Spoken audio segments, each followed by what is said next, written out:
എല്ലാവർക്കും ശ്രീമാത്രേ നമഃ. ഭൈരവൻ എന്ന് പറഞ്ഞ ശിവന്റെ നാമമാണ്. ഭൈരവൻ രക്ഷിക്കുന്ന ആളാണ്. ഭൈരവൻ ഒരു ദേവിയുടെ കിങ്കരൻ എന്നും അർത്ഥമുണ്ട്. ഈ മാർത്താണ്ഡ ഭൈരവൻ എന്ന് പറയുന്നത് അത്യുജ്വലമായ തേജസ്സോട് കൂടിയവൻ, ആ തേജസ് കൊണ്ട് ചൈതന്യമുള്ളവൻ, സൂര്യമണ്ഡലസ്ഥിതനായിരിക്കുന്ന ദേവൻ, ആപത് നിവാരകൻ, ഭൈരവ വർഗത്തിൽപ്പെടുന്ന ഈ ദേവൻ നമ്മളെ സദാ നമ്മുടെ ഉള്ളിൽ പ്രകാശം ചൊരിഞ്ഞു നിൽക്കട്ടെ.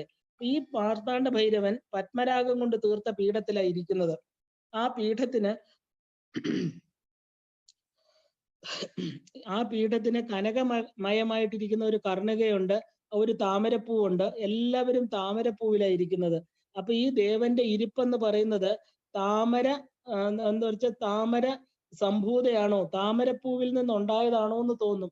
അത്രയ്ക്ക് അതുമായിട്ട് ചേർന്നിരിക്കുന്ന, ആ കർണികയിൽ ചേർന്നിരിക്കുന്ന ഭഗവാൻ അരുണ നിറത്തിലുള്ള വസ്ത്രം ധരിച്ചിരിക്കുന്നു. അദ്ദേഹത്തിന്റെ ആഭരണം ഒരിക്കലും വാടാത്ത പൂമാല. പൂവിനെ ഇവിടെ നമ്മള് എന്താ പറയാ, നമ്മള് സാധാരണ പൂക്കളെല്ലാം വാടും, ഇത് ഉടനെ വിരിഞ്ഞ പൂവ് കൊണ്ട് തീർത്ത മാല, അത് ഒരിക്കലും വാടില്ല. അതുപോലെ എന്നെന്നും അദ്ദേഹത്തിന്റെ കഴുത്തില് വാടാത്ത പൂമാലായിട്ട് നിലനിൽക്കുക. ഇദ്ദേഹത്തിന് 2-3 ഭാര്യമാരുണ്ട്. ഒരാള് ചക്ഷുസ്മതി, ഒരാള് പ്രകാശശക്തി, പ്രകാശന ശക്തി, മൂന്നാമത്തത് ഛായ മാർത്താണ്ഡ സംഭൂതം നമ്മൾ പറയില്ലേ. അപ്പൊ ഈ ശനീശ്വരന്റെയൊക്കെ അച്ഛനമ്മമാരെയായി പറയുന്നത്. അപ്പൊ ചക്ഷുസ്മതി വിദ്യ, കണ്ണുകളുടെ വിദ്യ, പ്രകാശം കൊടുക്കുന്ന ശക്തി, ഛായ എന്ന് പറയുന്ന ശക്തി ദേവി. ഇവര് 3 പേരോടൊപ്പം കളികളിൽ ഏർപ്പെട്ടവനും മാണിക്യ കിരീടത്താൽ രമണീയനുമായിട്ടുള്ള മാർത്താണ്ഡ ഭൈരവനെ നമ്മൾ ധ്യാനിക്കണം. കാരണം എന്താ, മാർത്താണ്ഡ ഭൈരവന് 3 ശക്തികളെയാണ് നമ്മളിപ്പോ ഇരിക്കുന്നത്. മാർത്താണ്ഡ ഭൈരവന്റെ 3 ശക്തികളെയാണ് നമ്മളിപ്പോ കണ്ടത്. അതില് ഏറ്റവും വലിയ പ്രകാശന ശക്തി എന്ന് പറയുന്നത് ഏതാണ്? ലളിതോപാഖ്യാനത്തിൽ പറയുന്നു മഹാപ്രകാശ. മഹാപ്രകാശ എന്ന് പറഞ്ഞ് മാർത്താണ്ഡ ഭൈരവന്റെ ഒരു ശക്തിയുണ്ട്, അന്ധകാരത്തെ ഇല്ലാതാക്കുന്ന പ്രകാശമാണ്. ഈ പ്രകാശന ശക്തി നമ്മുടെ ഉള്ളില് ഇരുട്ടിനെ ഇല്ലാതാക്കും. അങ്ങനെ ആത്മജ്ഞാനം എന്ന് പറയുന്ന ചക്ഷുസ്മതി എന്ന് പറയുന്ന ശക്തി ഇന്ദ്രിയങ്ങൾക്ക് മിഴിവ് നൽകും, ഭൗതിക സുസ്ഥിരത നമുക്ക് നൽകും. കുളിർമയേകിക്കൊണ്ട് ഛായാദേവി മാർത്താണ്ഡ ഭൈരവനോട് എപ്പോഴും ഉണ്ടാവും. ഇദ്ദേഹത്തിന്റെ കിരീടമാകട്ടെ മാണിക്യരത്നങ്ങൾ കൊണ്ടുണ്ടാക്കിയതാണ്. അപ്പൊ ഈ സൂര്യമയ മതിലിന് ശേഷം നമ്മൾ ഇവിടെ ഈ ഒരു മാർത്താണ്ഡ ഭൈരവനെ നമസ്കരിച്ചിട്ട് ഹിമാലയം പോലെ വെളുത്തതായിട്ടൊരു മണ്ഡലം, അടുത്തത് സൂര്യൻ കഴിഞ്ഞാൽ ഉടനെ നമ്മൾ പ്രവേശിക്കുന്ന മണ്ഡലം ചന്ദ്രമണ്ഡലമാണ്. സൂര്യചന്ദ്ര മതിലുകൾക്ക് അത്യന്തം തണുത്ത കാറ്റാണ് അവിടെ അടുത്തതിലോട്ട് പ്രവേശിക്കുമ്പോൾ വല്ലാത്ത ഒരു കുളിർമ, ഒരു സുഖം, ഒരു അമൃതിന്റെ ഒരു മണം എല്ലാം വരികയാണ്. കാരണം എന്താ, അവിടെ നിലാവാണ്, നിലാവിനെ പുറന്തള്ളുന്ന ഒരു ഭൂപ്രദേശം. അതിനെ നമുക്ക് സ്തുതിച്ചുകൊണ്ട്, അതിനെ സ്മരിച്ചുകൊണ്ട് നമുക്ക് അതിനകത്തേക്ക് പ്രവേശിക്കാം. ചന്ദ്രന്റെ ആ ഒരു മണ്ഡലം, ചന്ദ്രമണ്ഡലം എന്ന് പറയുന്ന ഹിമാലയത്തിന്റെ വെളുപ്പ് നമുക്കറിയാം. ഹിമാലയം എന്ന് പറഞ്ഞാല് മഞ്ഞ് മൂടിക്കിടക്കുന്ന പ്രദേശം. അപ്പൊ ചന്ദ്രന്റെ ഈ മതില് വെളുപ്പ് നിറാണ്. സൂര്യചന്ദ്ര മതിലുകൾക്കിടയില് ആ ഒരു പ്രദേശത്ത് നമുക്കിവിടെ പറയുന്നുണ്ട്. ഏതാണ് ആ പ്രദേശം? ഈ നിലാവ് പൊഴിച്ചു നിൽക്കുന്ന ഈ ഭൂമിയിൽ തപസ് ചെയ്തത് കൊണ്ട് അത്രിമുനിയുടെ കണ്ണിൽ നിന്ന് ആവിർഭവിച്ചതാണ് ചന്ദ്രൻ. ഇത്രയും കാന്തി ഈ കിട്ടാൻ കാരണം ഇദ്ദേഹത്തിന് അദ്ദേഹത്തിന്റെ കണ്ണിൽ നിന്ന് ഉണ്ടായതാണ്. അദ്ദേഹം അത്രയും ഓജസ്സും തേജസ്സോടും കൂടിയ, നമുക്ക് ഔഷധം എന്ന് പറയുന്ന ഔഷധ വീര്യം, ഈ പ്രപഞ്ചത്തിലിരിക്കുന്ന ഭൂമിയിലിരിക്കുന്ന എല്ലാ സസ്യങ്ങൾക്കും ഔഷധമായിട്ട് വരുന്നത് ചന്ദ്രന്റെ ശീതള രശ്മികളാണ്. ചന്ദ്രനില്ലെങ്കിൽ ഇവിടെ സസ്യലതാദികളൊന്നുമില്ല. കാരണം ഔഷധ വീര്യം, നമ്മളെ ശരീരത്തെ പോഷിപ്പിക്കുന്ന തേജസ്സും ഓജസ്സും ചന്ദ്രനിൽ നിന്നാണ് വരുന്നത്. അപ്പൊ അവിടുത്തെ ആ ചന്ദ്രന്റെ കാന്തി, ഒരു ശിശിരത്തിന്റെ തണുത്ത കാറ്റ്, ഒരു വല്ലാത്ത മണ്ഡലമാണ് ചന്ദ്രമണ്ഡലം. കാരണം അവിടെ ഋഷിമുനിമാര് മാത്രമാണ് അവിടെ ഇരിക്കുന്നത്. ആ ഒരു നിലാവ് പൊഴിക്കുന്ന നക്ഷത്ര കൂട്ടങ്ങള്, ആ പ്രദേശത്തെ അമൃതമയമായിട്ടുള്ള ഒരു കാന്തി, അത് മൃദുപോലെ വെളുത്ത ചന്ദ്രൻ, നമ്മളിങ്ങനെ മനസ്സുകൊണ്ട് നല്ലവണ്ണം ഭാവന ചെയ്തുകൊണ്ടും അതൊരു ചന്ദ്രമണ്ഡലത്തിൽ പ്രവേശിച്ചായിട്ട്. കാരണം ഈ ചന്ദ്രമണ്ഡലം അവസാനത്തെ മണ്ഡലം, ഇനി ശൃംഗാരപരിക മാത്രമേ ഉള്ളൂ. നമ്മുടെ മനസ്സ് അത്രത്തോളം ശുദ്ധമാവണം. നമ്മുടെ മൂലാധാരത്തിൽ നിന്ന് മനസ്സിപ്പോ എവിടെ എത്തി? ലലാടത്തിന്റെ മുകളിൽ ഇരിക്കുന്ന ചന്ദ്രമണ്ഡലം വരെ എത്തിക്കഴിഞ്ഞു. ഈ പ്രദേശത്തിന്റെ അതിനായകൻ ചന്ദ്രനാണ്. ചന്ദ്രന്റെ നിറം ഇവിടെ മുല്ലപ്പൂവിനോട് സദൃശ്യപ്പെടുത്തിയിരിക്കുക. അമൃതമയമായിട്ടുള്ള കാന്തി ആ ചന്ദ്രനിൽ സാന്ദ്രമായിട്ട് ഇങ്ങനെ നിൽക്കുക. കാന്തി കന്തളം എന്നാ പറയുന്നത്. കാരണം അതിങ്ങനെ ലയിച്ചു നിൽക്കുന്ന ഒരു പൂവിന്റെ ഇതുപോലെ ഘനീഭവിച്ചു നിൽക്കുന്ന ആ ഒരു വെളുത്ത പ്രകാശം, അതാണ് ആ ശീതളിമ. അപ്പൊ അമൃതിന്റെ മൂലസ്വരൂപം, അമൃത് കിട്ടുന്നത് ചന്ദ്രനിൽ നിന്നാണ്. അവിടെ അമൃതിന്റെ എല്ലാ കാന്തിയും ലയിച്ചിട്ട് സാന്ദ്രമായിട്ടിരിക്കുകയാണ്. ചന്ദ്രൻ നിൽക്കുന്ന പ്രദേശം എന്ന് പറയുന്നത് നക്ഷത്രക്കൂട്ടങ്ങളാൽ അലങ്കരിക്കപ്പെട്ടിരിക്കുക. ദേവി ചന്ദ്രന്റെ 27 ഭാര്യമാര്, അശ്വതി മുതൽ രേവതി വരെയുള്ള 27 നക്ഷത്രങ്ങളും. അപ്പൊ ഈ നക്ഷത്രങ്ങളെല്ലാം ചന്ദ്രനെ ചുറ്റി നിൽക്കുകയാണ്. ചന്ദ്രൻ താരാപതിയാണ്. മുല്ലപ്പൂവില് സദൃശ്യമായിട്ടുള്ള വെളുപ്പ്, സൗന്ദര്യം, അമൃതകാന്തി, മനസ്സിന് കുളിർമ, സമാധാനം. ചന്ദ്രനെ ദർശിച്ച ഇതൊക്കെയാ ഫലം. അപ്പൊ ഈ ഭാവന ചെയ്യാൻ തന്നെ നമുക്ക് വളരെയധികം സന്തോഷം തോന്നുന്ന ഒരു സ്ഥലമാണ് ഈ ചന്ദ്രമണ്ഡലം. ഈ ചന്ദ്രനെ നമ്മൾ സോമൻ എന്ന് വിളിക്കും, സോമനാഥൻ. സോമനാഥൻ എന്ന് വിളിക്കാൻ കാരണം എന്താ? സോമം എന്നുള്ള അമൃത്. ആ അമൃതിനെ വിസർജിക്കുന്ന ആളാണ് ഈ സോമമണ്ഡലം എന്ന് പറയുന്നത്. അമൃത് പൊഴിക്കുന്നവൻ, അമൃത കാന്തി സാന്ദ്രമായിട്ടുള്ളവൻ സോമൻ. അപ്പൊ ഈ ചന്ദ്രമതിലിന് ശേഷം നമ്മൾ അങ്ങനെ ചന്ദ്രമതിലില് ചന്ദ്രനെയും ചന്ദ്രന്റെ 27 നക്ഷത്രങ്ങളായിരിക്കുന്ന ഭാര്യമാരെയും വണങ്ങിയിട്ട് അവസാനത്തെ മതിലിൽ എത്തിച്ചേർന്നിരിക്കുകയാണ്. ചന്ദ്രമയ മതിലിനെ കൊടുമുടികളിന്റെ മുകളിലേക്ക് ശോഭിച്ച് നിൽക്കുന്ന ഒരു വലിയ മതില് കാണുക. ചന്ദ്രമണ്ഡലത്തിൽ എത്തിയപ്പോ ദൂരോട്ട് നോക്കുമ്പോ എന്താ? ശൃംഗാരം എന്ന് പറയുന്ന ഒരു മതിൽ. അതിനെയാണ് ശൃംഗാര പരിഖ എന്ന് പറയുന്നത്. ആ മതിൽ ഇങ്ങനെ ഉയർന്നു നിൽക്കുന്നത് നമുക്ക് കാണാം. ഈ ചന്ദ്രമയ മതിലിനും ശൃംഗാര മതിലിനും ഇടയ്ക്ക് ഒരു പ്രദേശം, അവിടെ എന്താ? മഹത്തുക്കൾ മാത്രം. ഈ മഹത്തുക്കളെ മാത്രം, അതായത് അവിടെ എത്തിച്ചേരാൻ വളരെ കുറച്ചു പേർക്കേ സാധ്യമാവുള്ളൂ. അപ്പൊ അതുകൊണ്ടാണ് മഹത്തുക്കളാൽ പൂജിക്കുന്ന ശൃംഗാരം എന്ന് പേരുള്ള കിടങ്ങ്. അവിടുത്തെ ആ ഇടപ്രദേശത്ത് വളരെയധികം ഉയർന്ന ഋഷിമുനിമാര് ഏറ്റവും കൂടുതൽ എന്താ പറയാ, തന്റെ ശരീരത്തെ സംസ്കരിച്ച് അതിൽ നിന്ന് ഉയർന്നെടുത്ത ആ ഒരു തപോബലം കൊണ്ട് തപോ മണ്ഡലത്തെയും അതിക്രമിച്ച് നിൽക്കുന്ന മഹത്തുക്കളാ അവിടെ. അപ്പൊ അവരെല്ലാം ഈ കിടങ്ങുകളിൽ ഇങ്ങനെ കോടാനുകോടി, ഒന്നും രണ്ടും അല്ല ഇരിക്കുന്നത്, കോടാനുകോടി ആളുകളെ അവിടെ ഇരുന്ന് പൂജിച്ചുകൊണ്ടിരിക്കുകയാണ്. ആരെ? ലളിതാ പരമേശ്വരിയെ. അപ്പൊ ചന്ദ്രമയ മതിലിന് ശേഷമുള്ള ശൃംഗാര മതില് കൗസ്തുഭ മണി കൊണ്ടാണ് നിർമ്മിച്ചിരിക്കുന്നത്. ഈ മണിയാകട്ടെ പാലാഴി മഥനത്തില് സമുദ്രത്തിൽ നിന്ന് ഉയർന്നു വന്നു വിഷ്ണു അത് സ്വന്തമാക്കി എന്ന് നമ്മൾ കണ്ടിട്ടുണ്ട്. അത് മാത്രമല്ല, ഈ രത്നം പത്മരാഗം ആണെന്ന് ശ്രീ ഭാഗവതം പറയുന്നു. അതുകൊണ്ട് ശൃംഗാര മതിലിന്റെ നിറം ചെന്താമര പൂവിന്റെ പോലെ കടുപ്പം കുറഞ്ഞ ചോപ്പ, കടുത്ത ചോപ്പല്ല. മറ്റത് വിദ്രുമസാലമാവട്ടെ ബ്രഹ്മാവിൻ്റെത് രജോ ഗുണം കൊണ്ട് ചുമന്ന പവിഴ പുറ്റുകളുടെ നിറമാണ്. ഇതോ ഒരു പാടല വർണ്ണം, കുറച്ചുകൂടെ ചുവപ്പ് നിറം കുറഞ്ഞ് ലൈറ്റ് റെഡ് എന്ന് പറയില്ല, അത്. അവിടെയാണ് ശൃംഗാര രസം. അതായത് നാട്യശാസ്ത്ര പ്രകാരം ഈ ശൃംഗാരം എന്നാല് മന്മഥ വികാരം എന്നാണ് പറയുന്നത്. മന്മഥ വികാരം എന്ന് പറഞ്ഞാല് മന്മഥ വികാരത്തിന് കാരണഭൂതനായിട്ടിരിക്കുന്ന ആ ഒരു ഉത്തമമായതിനെ നേടിത്തരുന്നതെന്ന് ശൃംഗാര പദത്തിന് അർത്ഥമുണ്ട്. അപ്പൊ മന്മഥ വികാരത്തിന് അധീനനാവാതെ അതിന് അതീതമായിരിക്കണം. കാരണം ഈ ശൃംഗാരം അതില് ഉത്തമോത്തമമായിട്ടിരിക്കുന്ന ചിന്താമണി ഗൃഹാന്തസ്ഥയായിരിക്കുന്ന ലളിതാ പരമേശ്വരിയെ ലഭിക്കാൻ ഇടയാക്കുന്നുള്ളത് കൊണ്ട്.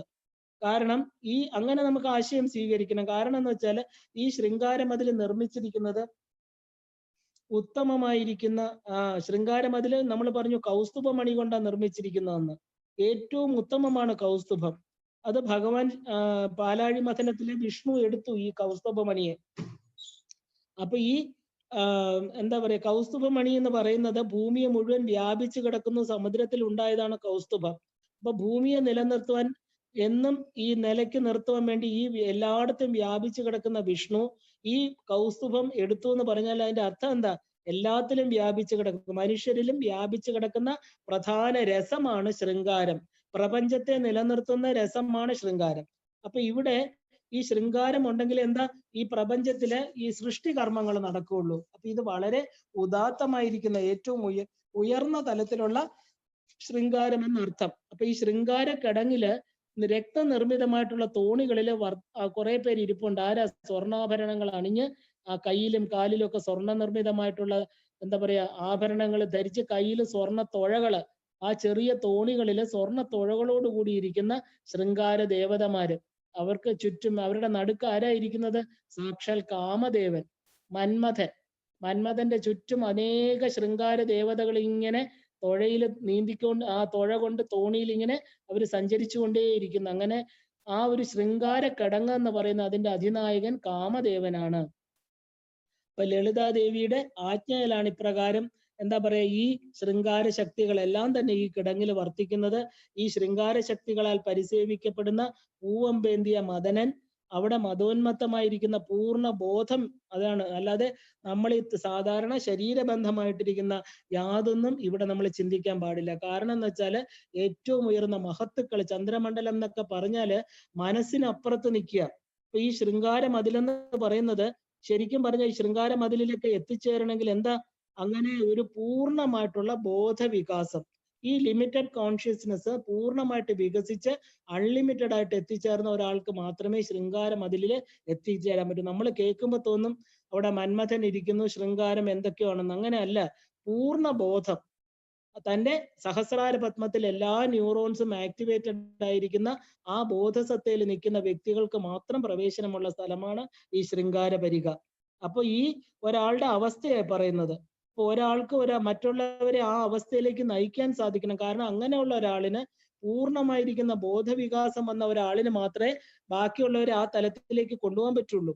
അപ്പൊ ആ നയിക്കാനും നയിക്കാതിരിക്കാനും എന്താ, ഈ പൂർണ്ണബോധമുള്ളവർക്കേ പറ്റുള്ളൂ. അതുകൊണ്ട് ഈ മദനൻ ലളിതാദേവിയുടെ ആജ്ഞ കൊണ്ട് ബ്രഹ്മാദികളെ ശൃംഗാരക്കിടങ്ങ് കടത്തിവിടും. കാരണം എന്താ, ദേവി പറയുന്നുണ്ട് ഇവരെ കടത്തിവിടുന്ന. കടത്തിവിടാൻ പറയണവരെ മാത്രം ഈ മദനൻ എന്ന് പറയുന്ന കാമദേവന്റെ ആ ഒരു സേവകൻ എല്ലാരെയും കടത്തിവിടും. അമ്മ പറയുന്നവരെ മാത്രം. അപ്പൊ സർവ്വലോകങ്ങളെയും മോഹിപ്പിച്ച് ദേവി സന്നിധിയിലേക്ക് കടത്തിവിടുക എന്ന് പറയുന്നത് ചെറിയ കാര്യമല്ല. എന്താ, പൂർണ്ണമായിട്ട് ബോധത്തിന്റെ വികാസം വന്നെങ്കിൽ മാത്രമേ നമുക്ക് ശൃംഗാര പരിക കടന്നു പോകാൻ പറ്റുള്ളൂ.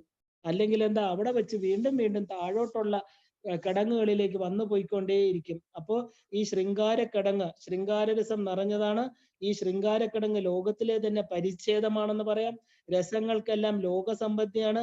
പക്ഷേ ശൃംഗാരം എന്ന് പറയുന്നത് സർവജന സാധാരണമാണ്. അതിന്റെ വലയിൽപ്പെടാത്ത ഒരാളും ലോകത്തില്ല. പക്ഷെ അതിന്റെ അധീനതയിൽ ഇരിക്കുക എന്ന് പറഞ്ഞാല് ആത്മസാക്ഷാത്കാരത്തിന് ഏറ്റവും വലിയ തടസ്സമാണ്.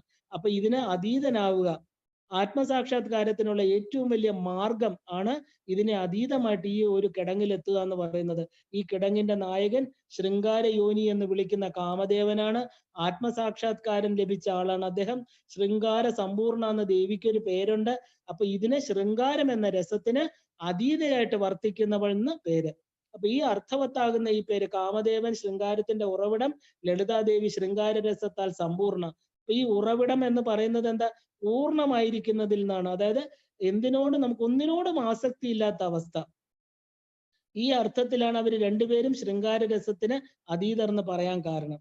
അപ്പോ ഈ ശൃംഗാര മതിൽ എന്ന് പറയുന്ന 25ാമത്തെ ഫോർട്ട് നമ്മൾ എത്തിച്ചേർന്നു. ശൃംഗാര മതിലിന് ശേഷം പിന്നെ വീണ്ടും നമ്മൾ സട്ടിലസ്റ്റ് എന്ന് പറയുമ്പോൾ ഇനിയും നമ്മൾ അകത്തോട്ട് പോവുകയാണ്. ശൃംഗാര മതിലിന് ശേഷം സ്ഥിതി ചെയ്യുന്ന എല്ലാ ദേവന്മാരാലും പൂജിക്കപ്പെടുന്നതും ചിന്താരത്ന സമൂഹത്താൽ നിർമ്മിച്ചതുമായിരിക്കുന്ന ആ ഒരു ഭവനം, ആ ചിന്താമണി ഗൃഹം എന്ന് വിചാരിക്കുമ്പോൾ തന്നെ എൻ്റെ ചിന്തകള് എല്ലാം ഇല്ലാതാകട്ടെ. അല്ലയോ അമ്മേ ലളിതാ പരമേശ്വരി, ഏതോ ജന്മത്തിന്റെ പുണ്യം കൊണ്ട് അമ്മയെ പൂജിക്കാൻ, അതായത് എത്രയോ ദേവതമാരിയ്ക്കുന്നു, പക്ഷെ ഏറ്റവും ഉയർന്ന സിംഹാസനേശ്വരിയായിരിക്കുന്ന ആ അമ്മയെ പൂജിക്കാൻ എനിക്ക് ഈ ജന്മത്തിൽ അവസരം കിട്ടി. എൻ്റെ ചിന്തകളെല്ലാം ആ ചിന്താമണി ഗൃഹം ദൂരെ കാണുകയാണ്. എൻ്റെ ചിന്തകൾ ഇവിടെ അസ്തമിക്കട്ടെ അമ്മ. ഇനി ആ ഒരു ചിന്താ മണ്ഡലത്തിലേക്ക് എനിക്ക് വരാതിരിക്കട്ടെ. കാരണം ആ ഒരു ബുദ്ധി, അഹങ്കാരം എല്ലാ സാലങ്ങളും കടന്നു ഞാനിതാ ഇവിടെ എത്തിയിരിക്കുന്നു.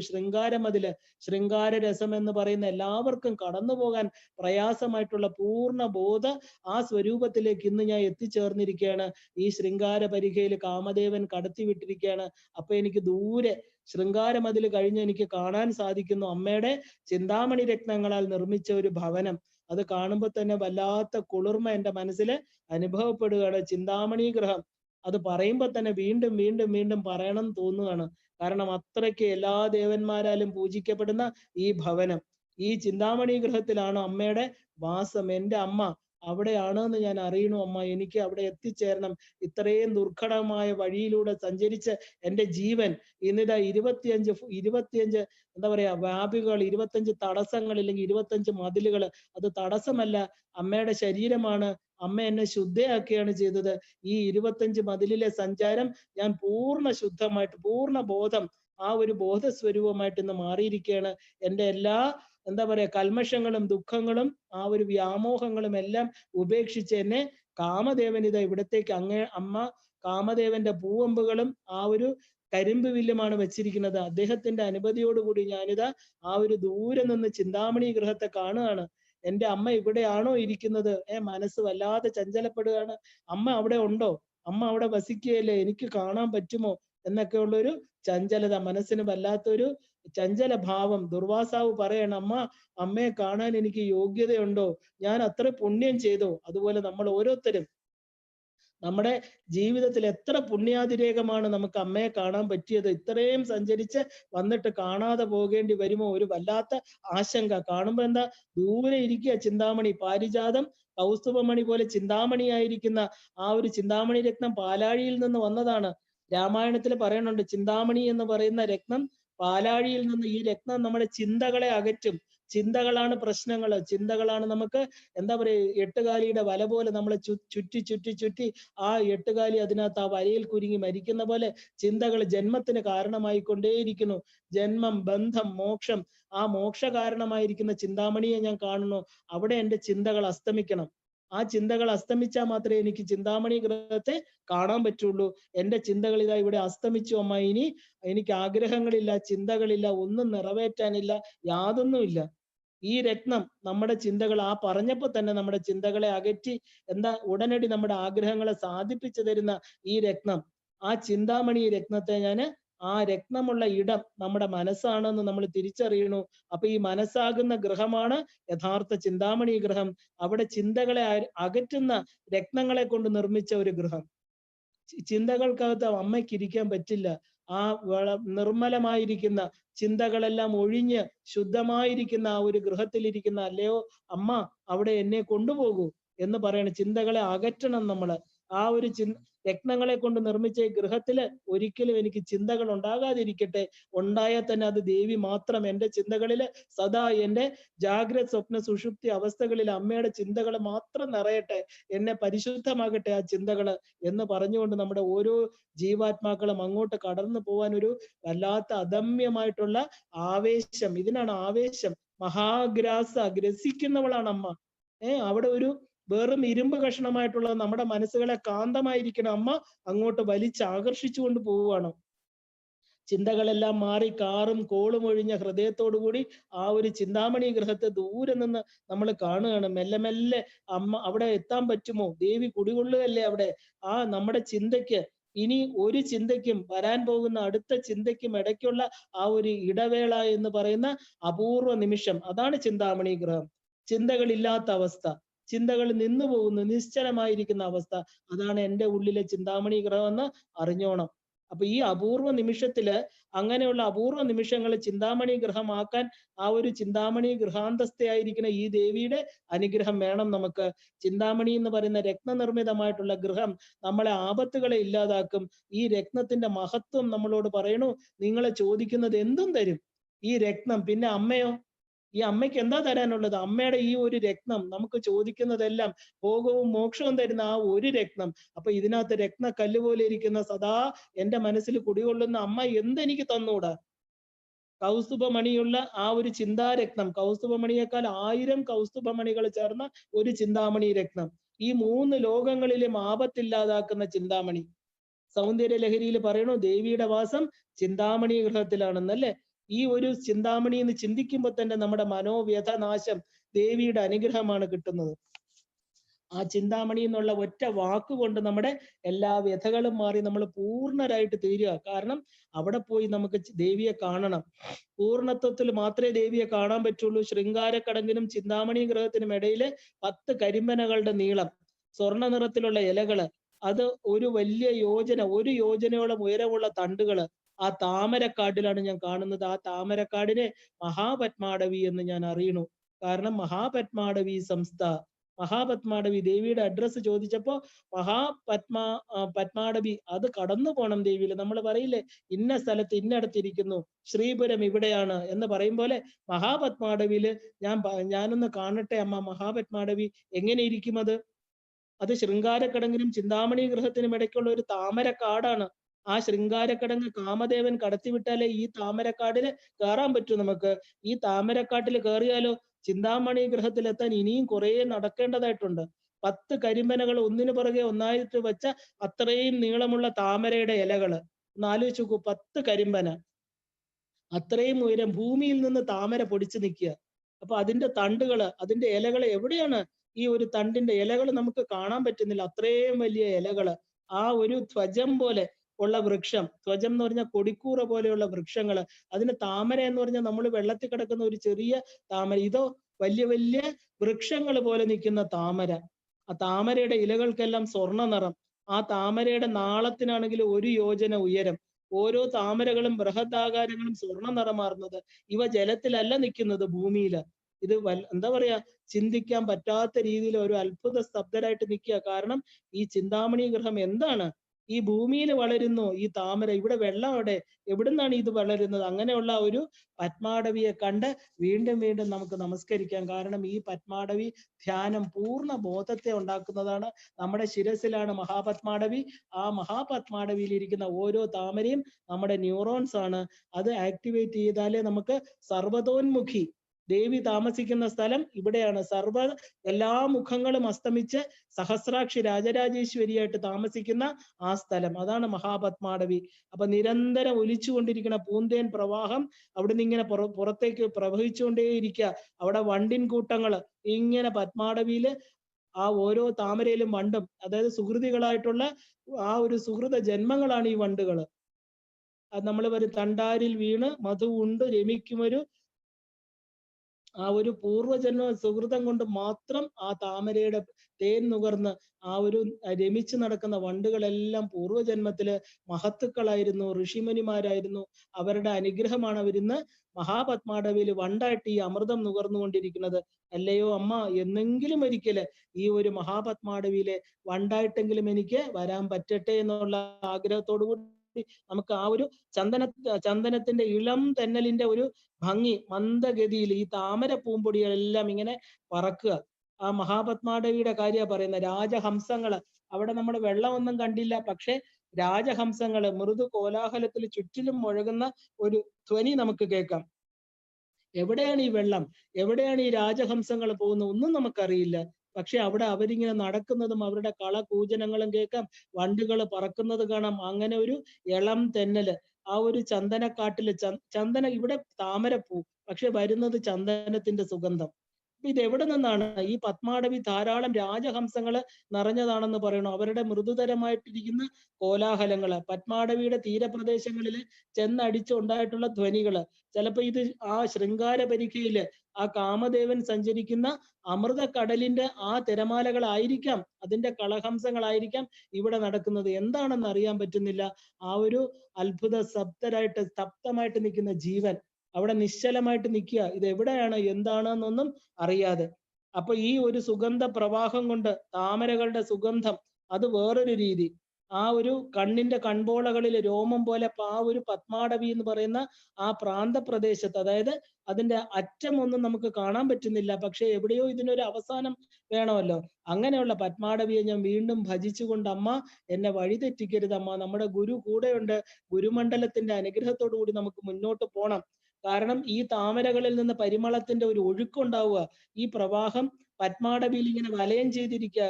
അപ്പൊ ഈ കണ്ണിന്റെ പാർശ്വഭാഗം കൺപോളകൾ പോലെ നമുക്ക് ഈ പരിമള പ്രവാഹം കൊണ്ട് വലയം ചെയ്ത് നമുക്ക് എന്താ ഒരു ചുഴലിക്കാറ്റിനകത്ത് അകപ്പെട്ടതുപോലെ ആ ഒരു സുഗന്ധ ആധിക്യം കൊണ്ട് നമ്മൾ വേറൊരു ലോകത്തോട്ട് മനസ്സ് പോവുകയാണ്. ഈ പത്മാടവിയിലെ താമര ഇലകളുടെ ദൈർഘ്യം, അവരുടെ സ്വർണ്ണ നിറം, തണ്ടിന്റെ ഉയരം നമ്മുടെ നേത്രങ്ങളെ കൊണ്ട് ദർശിക്കാൻ സാധിക്കുന്നില്ല. മനസ്സുകൊണ്ട് കാണുന്നതായിട്ട് നമുക്ക് ഭാവന ചെയ്യാം. കാരണം കണ്ണുകൊണ്ട് കാണാൻ പറ്റില്ല. ഇത് മനസ്സിന് എന്താ പറയാ, ഭാവന ചെയ്യാൻ മാത്രമേ പറ്റുള്ളൂ. അപ്പൊ നമ്മുടെ രസനേന്ദ്രിയങ്ങൾക്ക് വിഷയീഭവിക്കാൻ സാധിക്കാത്ത ആ താമരകളില് പുറപ്പെടുന്ന തേനിന്റെ രസം അതെല്ലാം ഉൾക്കൊണ്ടോളണം മനസ്സുകൊണ്ട്. അപ്പൊ മനസ്സാ ആസ്വദിക്കുന്നതായിട്ട് ഭാവന ചെയ്യണം. ഈ ചന്ദനവനത്തിൽ നിന്നുള്ള കാറ്റ്, അതിന്റെ സ്പർശം ഈ താമരക്കൂട്ടത്തിൽ തരാൻ സാധിക്കില്ല. അങ്ങനെ അത്തരത്തിലുള്ള ഒരു കാറ്റ്, ചന്ദനത്തിന്റെ കാറ്റ്, താമരപ്പൂവിന്റെ മണം, അങ്ങനെ നമ്മുടെ ആ നമ്മുടെ പഞ്ചേന്ദ്രിയങ്ങളിൽ ത്വക്കെന്ന് പറയുന്ന ഇന്ദ്രിയത്തിന് എന്താണ് അനുഭവം, ആ അനുഭവം ഒന്നും വിവരിക്കാൻ പറ്റുന്നില്ല. കാരണം ഏതോ ഒരു മെസ്മറൈസിങ് എന്നൊക്കെ പറഞ്ഞ പോലെ എന്തോ ഒരു വിഭ്രാന്തിക്ക് അടിമപ്പെട്ട് ഇങ്ങനെ നിൽക്കുകയാണ് ആ ജീവൻ. അപ്പൊ താമരക്കൂട്ടത്തിൽ നിന്ന് ചന്ദനക്കാട്ടിന്റെ ആ ഒരു സ്പർശം കൊണ്ട് നമ്മൾ മനസ്സിലാക്കാം ഇത് പത്മാടവിയാണ്. ദേവിയുടെ സ്ഥലത്തില്, ആ പത്മാടവി എന്ന് പറയുന്ന സ്ഥലത്തിലാണ് ഈ ചിന്താമണി ഗ്രഹം. അപ്പൊ അവിടെ ഈ ഒരു തീരത്തില് അലതല്ലി കളിക്കുന്ന ആ ഒരു രാജഹംസങ്ങള്, അതിന്റെ എന്താ പറയാ ശബ്ദം, ആ ഒരു പഞ്ചദശാക്ഷരി ഷോഡശാക്ഷരി മന്ത്രത്തിന്റെ ഒഴുക്കുകൾ പോലെ ഇങ്ങനെ കേട്ടുകൊണ്ടേയിരിക്കുന്നു. പുഷ്പങ്ങളുടെ അല്ലികളെ പോലെ പൂവിന് ചുറ്റും നിൽക്കുന്ന ആ പത്മാടവി, അവിടുത്തെ പാർശ്വസ്ഥലങ്ങളെല്ലാം ആ ഒരു പരിമള ഗന്ധം കൊണ്ട് നിറഞ്ഞിരിക്കുകയാണ്. ആ ഒരു എന്താ പറയാ പൂക്കളുടെ വല്ലാത്ത മണം. അതുകൊണ്ട് നമുക്ക് എന്താ, ഇന്ദ്രിയങ്ങൾക്ക് എല്ലാം സ്തബ്ധമായി പോയി. കാരണം ഇന്ദ്രിയങ്ങൾ ഒന്നും പ്രവർത്തിക്കുന്നില്ല അവിടെ. ആ പത്മാടവിയെ ഇനി എന്താ പറയാ സ്പർശ രൂപ രസഗന്ധങ്ങൾക്ക് അപ്പുറത്ത് നിൽക്കുന്നതായിട്ട് നമ്മൾ ഭാവന ചെയ്തോളണം. കാരണം അത്ഭുതം കൊണ്ട് വേണം നമ്മുടെ മനസ്സ് ചിന്താമണി ഗൃഹത്തിൽ പ്രവേശിക്കാൻ. കാരണം ഈ പത്മാടവിയെ ഉൾക്കൊണ്ടെങ്കിലേ നമുക്ക് ചിന്താമണി ഗൃഹം കാണാൻ പറ്റുള്ളൂ, അവിടെ ഇരിക്കുന്ന ദേവിയെ അറിയാൻ പറ്റുള്ളൂ. അതുകൊണ്ട് മനസ്സുകൊണ്ട് നമ്മളൊന്ന് ഈ ചിന്താമണി ഗൃഹത്തിന് എന്താ പറയാ താമരക്കാടിന്റെ ആ പൊക്കവും ആ സുഗന്ധവും ഒക്കെ മനസ്സ് വികസിക്കട്ടെ. എന്നാലേ നമുക്ക് അവിടെ പ്രവേശിക്കാൻ പറ്റൂ. ലിമിറ്റഡ് ആയിരിക്കുന്ന മനസ്സിന് അവിടെ കാണാൻ പറ്റില്ല അമ്മേ. അപ്പൊ അമ്മ മനസ്സ് എല്ലാം ഒന്ന് ശരിയായിട്ട് എന്താ പറയാ, ഒരു ദൂരെ ഒരു കെട്ടിടം കണ്ടു, ഒരു ചിന്താമണി, ഒരു ചുമന്ന പ്രകാശം കാണാം. അമ്മയുടെ വീടാണ്. പാന്തനെ പോലെ ഒരു പെരുവഴി അമ്പലത്തിലൂടെ നടന്നു പോകുന്നവനില്ല, ഒറ്റയ്ക്കല്ല. ഇപ്പോ എന്റെ ഗുരു മാത്രമേ എന്റെ കൂടെ ഉള്ളൂ. ആ കൈപിടിച്ച് സന്തോഷത്തോടു കൂടി നിൽക്കുന്ന, തിമർപ്പോടുകൂടിയ ഒരു കൊച്ചു ബാലനെ പോലെ മനസ്സ് വല്ലാതെ എന്താ പറയാ, അമ്മയെ ഇതുവരെ കണ്ടിട്ടില്ല, എത്രയോ കാലമായി അമ്മയിൽ നിന്ന് അകന്നു നിൽക്കുന്ന ഒരു പിഞ്ച് ബാലന്റെ മനസ്സ്. എത്രയായാലും ഒരു അമ്മയെ കാണാൻ ഒരു മകള് അല്ലെങ്കിൽ ഒരു മകൻ ചെല്ലുമ്പോ കുറേ വർഷമായിട്ട് നമുക്ക് വല്ലാത്തൊരു സന്തോഷമാണ് അല്ലെ. എന്തെന്ന് വെച്ചാൽ അമ്മ എന്ന് പറയുന്ന ആ ബന്ധം, അത് നമുക്ക് ആ ഒരു തിമർപ്പോടുകൂടി മനസ്സെന്താ വളരെ സന്തോഷഭരിതമായിട്ടിരിക്കുകയാണ്. ഇപ്പൊ പത്മാടവിയുടെ കിഴക്കേ ദിക്കിലുള്ള ഒരു എന്താ പറയാ ഒരു ക്രോശം ഉയരമുള്ള ഒരു വലിയ രൂപത്തില് ശരീരമുള്ളതും 10 കലകളോട് കൂടിയുമായിരിക്കുന്ന ദേവിയുടെ അർഘ്യപാത്രം കാണുക. ആ വഹിക്കുന്ന ഭഗവാൻ, അതായത് ദേവിയുടെ ചിന്താമണി ഗൃഹത്തിന്റെ കിഴക്ക് ഭാഗത്ത് അർഘ്യപാത്രമുണ്ട്. അർഘ്യപാത്രം എന്ന് പറഞ്ഞാൽ ദേവിക്ക് അർഘ്യം ആചമനീയമൊക്കെ കൊടുക്കുന്ന പാത്രങ്ങള്. ആദ്യത്തെ പാത്രം വെച്ചിരിക്കുന്ന ആരാണ്? അഗ്നിദേവൻ. അപ്പൊ അഗ്നിദേവന്റെ ആ ഒരു പാത്രമാണ് നമ്മൾ ആദ്യം കാണുന്നത്. ദേവിയുടെ പാത്രത്തെ വഹിക്കാൻ എന്ന് വെച്ചാൽ അർഘ്യപാത്രത്തിന് ആധാരം എന്നർത്ഥം. അപ്പൊ നമ്മുടെ ആകുന്ന ശ്രീചക്രത്തിലെ ഏതാണ് ആധാരം? അഗ്നിമണ്ഡലം. അപ്പൊ ആദ്യത്തെ ആധാരമായിരിക്കുന്ന അഗ്നിയെ നമുക്ക് കാണാം. എത്ര അദ്ദേഹത്തിന്റെ ഉയരം? ഒരു ക്രോശം. പറയാൻ തന്നെ പറ്റില്ല, അത്രയ്ക്ക് ഉയരവും വലിയ രൂപവുമുള്ള അഗ്നിയുടെ മീതെയാണ് ദേവിയുടെ അർഘ്യപാത്രങ്ങൾ ഇരിക്കുന്നതെന്ന് അർത്ഥം. അപ്പൊ അത്രയും വലിയ, അതിന് എത്ര സെന്റിമീറ്റർ? 480 സെന്റിമീറ്റർ അത്രയും ഉയരം എന്നാ പറയുന്നത്. അഗ്നി ഭഗവാന്റെ ശരീരം വലിയ രൂപത്തിൽ ഇങ്ങനെ ഇരിക്കുക അവിടെ. ആ അർഘ്യപാത്രത്തിന്റെ ഇരിപ്പിടം ഭഗവാന്റെ 10 കലകള്. അഗ്നിമണ്ഡലം എന്ന് പറയുന്നത് 10 കലകളോട് കൂടിയതാണ്. ഈ 10 കലകൾ നമ്മുടെ ജീവാംശമാണ്. 36 കലകളിലെ പഞ്ചഭൂതങ്ങളിൽ ആദ്യത്തെ അഗ്നി, അതില് ഈ ഭൂമിജല അഗ്നി വായുവില് അഗ്നിക്ക് 10 കലകളാണ്. ആ 10 കലകൾ അഗ്നിയുടെ ശക്തിയായിട്ട് എന്താ അലങ്കാര വിഭൂഷിതകളായിട്ട് അഗ്നിയെ ആലിംഗനം ചെയ്ത് അവിടെ ഇരിക്കുക. ആദ്യത്തെ പാത്രം, അർഘ്യപാത്രത്തിലെ ഏറ്റവും ബേസ് ആയിരിക്കുന്ന പാത്രമാണത്. അപ്പൊ അവിടെ നിന്ന് നമ്മൾ അഗ്നിയുടെ എന്താ പറയാ ആ ഒരു 10 കലകൾ, അതായത് ആ ഊഷ്മ, ജ്വാലിനി, എന്താ പറയാ സ്വരൂപ, കപില, ഹവ്യവാഹ എന്നൊക്കെ പറയുന്ന 10 കലകള്. ഈ 10 കലകളാണ് നമ്മൾ കലശപൂജയിലൊക്കെ നമ്മൾ ആവാഹിക്കുന്നത്, ന്യസിക്കുന്നതൊക്കെ. അപ്പൊ ഈ അഗ്നി രൂപത്തിലിരിക്കുന്ന ആധാരത്തിൽ സ്ഥിതി ചെയ്യുന്ന പാത്രരൂപത്തിലുള്ളവനും ഐശ്വര്യയുക്തനും 12 കലകളോട് കൂടിയുമായിരിക്കുന്ന രണ്ടാമത്തെ പാത്രം. അപ്പൊ അഗ്നിയാണ് ബേസ്. അതിന്റെ മേളിൽ അടുത്ത പാത്രം അതേതാ? സൂര്യൻ. അപ്പൊ സൂര്യ ഭഗവാനാണ് നമ്മുടെ ഉള്ളിലെ ഇരുട്ടിനെ ഇല്ലാതാക്കുന്നത് അല്ലെ. അപ്പൊ അഗ്നി ഭഗവാൻ വഹിക്കുന്ന അർഘ്യപാത്രം ലോകങ്ങൾക്ക് പ്രഭ ചൊരിയണു, സർവ്വ ഐശ്വര്യങ്ങൾ കൊടുക്കണു. അപ്പൊ ഇനി അടുത്തത് എന്താ? സൂര്യഭഗവാൻ. ഈ സൂര്യഭഗവാനാണ് എല്ലാ ജീവന്റെയും ആധാരം. ഈ സൂര്യഭഗവാന് 12 കലകളുണ്ട്. ആ 12 കലകൾ ഈ സൂര്യന്റെ പുത്രിമാരാണെന്ന് തോന്നും. അത്രയ്ക്ക് ഭംഗിയായിട്ട് സൂര്യഭഗവാന്റെ ഈ ശക്തികളെല്ലാം കൂടെ എന്താ ചേർന്ന് ഇങ്ങനെ നടക്കുകയാണ്. ആ ഒരു 12 കലകളോട് കൂടിയ സൂര്യൻ എന്ന മണ്ഡലം രണ്ടാമത്തത്. അവിടെ 12 കലകൾ നമ്മൾ കലശപൂജയിൽ എടുക്കാറുണ്ട്. ഈ പറഞ്ഞ ദേവിയുടെ നവാവരണ പൂജയ്ക്കൊക്കെ 12 കലകളെ ആവാഹിക്കും. അപ്പൊ ഈ പൂജാ രൂപത്തിലിരിക്കുന്ന പാത്രം, അതാണ് അർഘ്യപാത്രം. ഒന്നിനു മീതെ ഒന്നായിട്ടിരിക്കുന്ന കലകള്.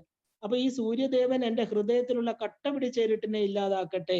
നമുക്കതാ വേണ്ടത്.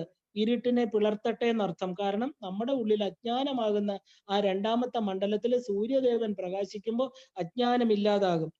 അപ്പൊ സൂര്യകലാത്മകമായിട്ടുള്ള പാത്രത്തിൽ തരംഗം പോലെ പറന്ന സുഗന്ധത്തോടു കൂടിയതും അമൃത സ്വരൂപമായിരിക്കുന്ന അർഘപാത്രമായിരിക്കുന്ന ചന്ദ്രകലകള്. അപ്പൊ മൂന്നാമത്തെ പാത്രം ഏതാണ്? ചന്ദ്രമണ്ഡലം, ചന്ദ്രകല. അവിടെ അമൃത് അനൽപമായിട്ടുള്ള ആനന്ദത്തെ തന്നുകൊണ്ട് അവിടെ അമൃതാണ്. ഇപ്പൊ സൂര്യകലാമയമായിട്ടുള്ള പാത്രത്തിൽ അർഘ്യമുണ്ട്. പൂജാവിധിയിൽ ദേവിക്ക് സമർപ്പിക്കാനായിട്ട് യോഗ്യം ഉള്ളതിനെയാണ് അർഘ്യം എന്ന് പറയുന്നത്. ശുദ്ധമായിരിക്കുന്ന വസ്തുക്കള്. ഇവിടെ ചന്ദ്രകലയാകുന്ന അമൃതിനെ വിസർജിക്കുന്ന അർത്ഥത്തിൽ സോമശബ്ദം നമ്മൾ കണ്ടു. അപ്പൊ ഈ സൂര്യകലാമയമായിട്ടിരിക്കുന്ന പാത്രത്തിന്റെ മേളില് ചന്ദ്രന്റെ മണ്ഡലമാണ്. അവിടെ അമൃതിൽ ഇങ്ങനെ സുഗന്ധം അലയടിച്ചുകൊണ്ടിരിക്കുകയാണ്. അത് കാണുമ്പോൾ തന്നെ നമ്മുടെ ഉള്ളില് വല്ലാത്ത ഒരു ആനന്ദം. ഇവിടെ മോക്ഷമാണ്. ഈ ഒരു ചന്ദ്രമണ്ഡലം പറയുമ്പോൾ മോക്ഷപ്രാപ്തി, അതായത് ആനന്ദപ്രാപ്തി എന്നൊക്കെയാണ് അതിന്റെ ഫലശ്രുതി പറയുന്നത്. അടുത്ത അമൃതില് വിവിധ തരത്തിലുള്ള രത്നങ്ങൾ കൊണ്ട് നിർമ്മിച്ച വഞ്ചികളിലിരുന്ന് എല്ലായിടത്തും സഞ്ചരിച്ചുകൊണ്ടിരിക്കുന്ന ചന്ദ്രന്റെ 16 കലകള്. നമുക്കറിയാം ചന്ദ്രന് 16 കലകളാണ്. അമൃതായിരിക്കുന്നത് 16 കലകൾ ചേർന്ന ചന്ദ്രനാണ്. നമുക്ക് 16 കലകളെ 15 കലകളെ നമുക്കറിയാം. പഞ്ചദശാക്ഷരി, 16ാമത്തെ കല പൗർണമി. അങ്ങനെ 16 കലകളും ചന്ദ്രന്റേതാണ്. അവര് വ്യക്തി സ്വരൂപം സ്വീകരിച്ച് ഈ 16 കലകളും സ്വശരീരത്തിന്റെ ആ ചന്ദ്രമണ്ഡലത്തിലെ സ്വശരീരത്തിൽ നിന്ന് ഉത്ഭവിച്ച ഈ 16 കലകളും ഈ അർഘ്യപാത്രത്തിൽ സഞ്ചരിച്ചുകൊണ്ടിരിക്കുക. അപ്പൊ സ്വശരീരത്തിന്റെ നിന്ന് ഉണ്ടായിട്ടുള്ള വലയിൽ ഒരു എട്ടുകാലിയെ പോലെ അമൃതായിരിക്കുന്ന അതിൽ സഞ്ചരിക്കുന്ന ചന്ദ്രകലകളുള്ള ചന്ദ്രനെ നമുക്ക് നമസ്കരിക്കണം. കാരണം അമൃതിന്റെ രശ്മികള് പുറത്തേക്ക് വിടുന്ന ഭഗവാനാണ്. സുധാംശു എന്ന് പറയും. ആ ഒരു അമൃത് പുറത്തേക്ക് ഒഴുക്കുന്ന ഭഗവാൻ. അപ്പൊ ഈ ദേവി ചന്ദ്രന്റെ 16 കലകള് അമൃത, മാനത, പുഷ്ട, തുഷ്ടി, രതി, ധൃതി എന്നൊക്കെ പറയും. ആ 16 പേര് പൂർണ്ണാമൃത, അങ്ങനെ 16 കലകള്. ഈ ഒരു കലകളെ സ്മരിക്കുമ്പോൾ നമുക്ക് ദുഃഖവിമുക്തിയാണ് ഉണ്ടാവുക. അപ്പൊ അടുത്തത് സൂര്യൻ. നമ്മൾ അഗ്നി കണ്ടു, സൂര്യന്റെ പാത്രം, ചന്ദ്രന്റേത്. അടുത്തത് എന്താ? സൂര്യമയമായിട്ടുള്ള പാത്രത്തിൽ വർത്തിക്കുന്നതും സൃഷ്ടിസ്ഥിതി സംഹാര തിരോധാനം അനുഗ്രഹം ഇവരുടെ കാരണമായിരിക്കുന്ന ബ്രഹ്മ, വിഷ്ണു, രുദ്രൻ, ഈശ്വരൻ, സദാശിവൻ ഇവരുടെ എല്ലാ കലകളും നമ്മുടെ ദുഃഖത്തെ നശിപ്പിക്കട്ടെ. കാരണം ഈ 5 പേരുടെ കല, ദേവി ഇരിക്കുന്ന മഞ്ചത്തിന്റെ കാലുകളായിട്ടിരിക്കുന്ന 5 പേരുടെ കലയും ചേർന്നതാണ് ഈ അർഘ്യപാത്രം. ദേവിക്ക് അർഘ്യം കൊടുക്കുന്ന പാത്രം. ഇപ്പൊ ലളിതാംബിക എന്ന് പറയുന്ന ഇച്ഛാശക്തി, ബ്രഹ്മാവ് സൃഷ്ടി നടത്തുന്നു, വിഷ്ണു സത്യാവസ്ഥയെ മറച്ചു വെച്ച് ജഗത്തിനെ നിലനിർത്തുന്നു, രുദ്രൻ നിലനിൽപ്പിനെ കാലം അവസാനിക്കുമ്പോൾ നാമരൂപാദികളുള്ള ആ നാമരൂപാദിയായിട്ടുള്ള രൂപേണയുള്ള ജഗത്തിനെ അതിന്റെ നിലനിൽപ്പിനെ ഉച്ചാടനം ചെയ്യുന്നു. ഈശ്വരൻ ചരാചരങ്ങൾ അടക്കം ലോക സൃഷ്ടിക്ക് ആവശ്യമായിട്ടുള്ള എല്ലാ തത്വങ്ങളെയും മൂലപ്രകൃതിയിൽ ലയിപ്പിച്ച് ഈശ്വരനിൽ ലയിപ്പിച്ച് മറയ്ക്കുന്നു. സദാശിവൻ എന്ന് പറയുന്ന തത്വം വാസനാക്ഷയം വരാത്ത ജീവന്മാർക്ക് കർമ്മത്തിലൂടെ മനഃശുദ്ധി വന്ന് മോക്ഷം നേടാൻ അനുഗ്രഹിക്കുന്നു. അപ്പൊ മറയ്ക്കപ്പെട്ട ലോകത്തെ തിരിച്ചു കാണിച്ചു കൊടുത്ത് ഭക്തരെ അനുഗ്രഹിക്കുന്നു. അപ്പൊ ഇതാണ് ഈ പഞ്ചബ്രഹ്മങ്ങളുടെ ജോലി, അവരുടെ കൃത്യനിർവഹണം. ഈ ദേവിയുടെ ആജ്ഞ കൊണ്ട് ഈ 5 പാത്രത്തിലും, ഈ അർഘ്യപാത്രം എന്ന് പറയുന്ന 5 പാത്രങ്ങളിലും ഈ പ്രപഞ്ച നിർവഹണത്തിനുള്ള കലകളാണ് സഞ്ചരിച്ചുകൊണ്ടിരിക്കുന്നത്. അത് പ്രത്യേകം നമ്മൾ മനസ്സിലാക്കിക്കൊള്ളും. സൃഷ്ടികർത്തി ബ്രഹ്മരൂപ, ഗോപ്ത്രി, ഗോവിന്ദരൂപിണി എന്ന് പറയുന്ന ഈ ഒരു ബ്രഹ്മാവിന്റെ സൃഷ്ടി, ബുദ്ധി, സ്മൃതി, മേധ, കാന്തി, ലക്ഷ്മി ഇതെല്ലാം തന്നെ 10 കലകള്.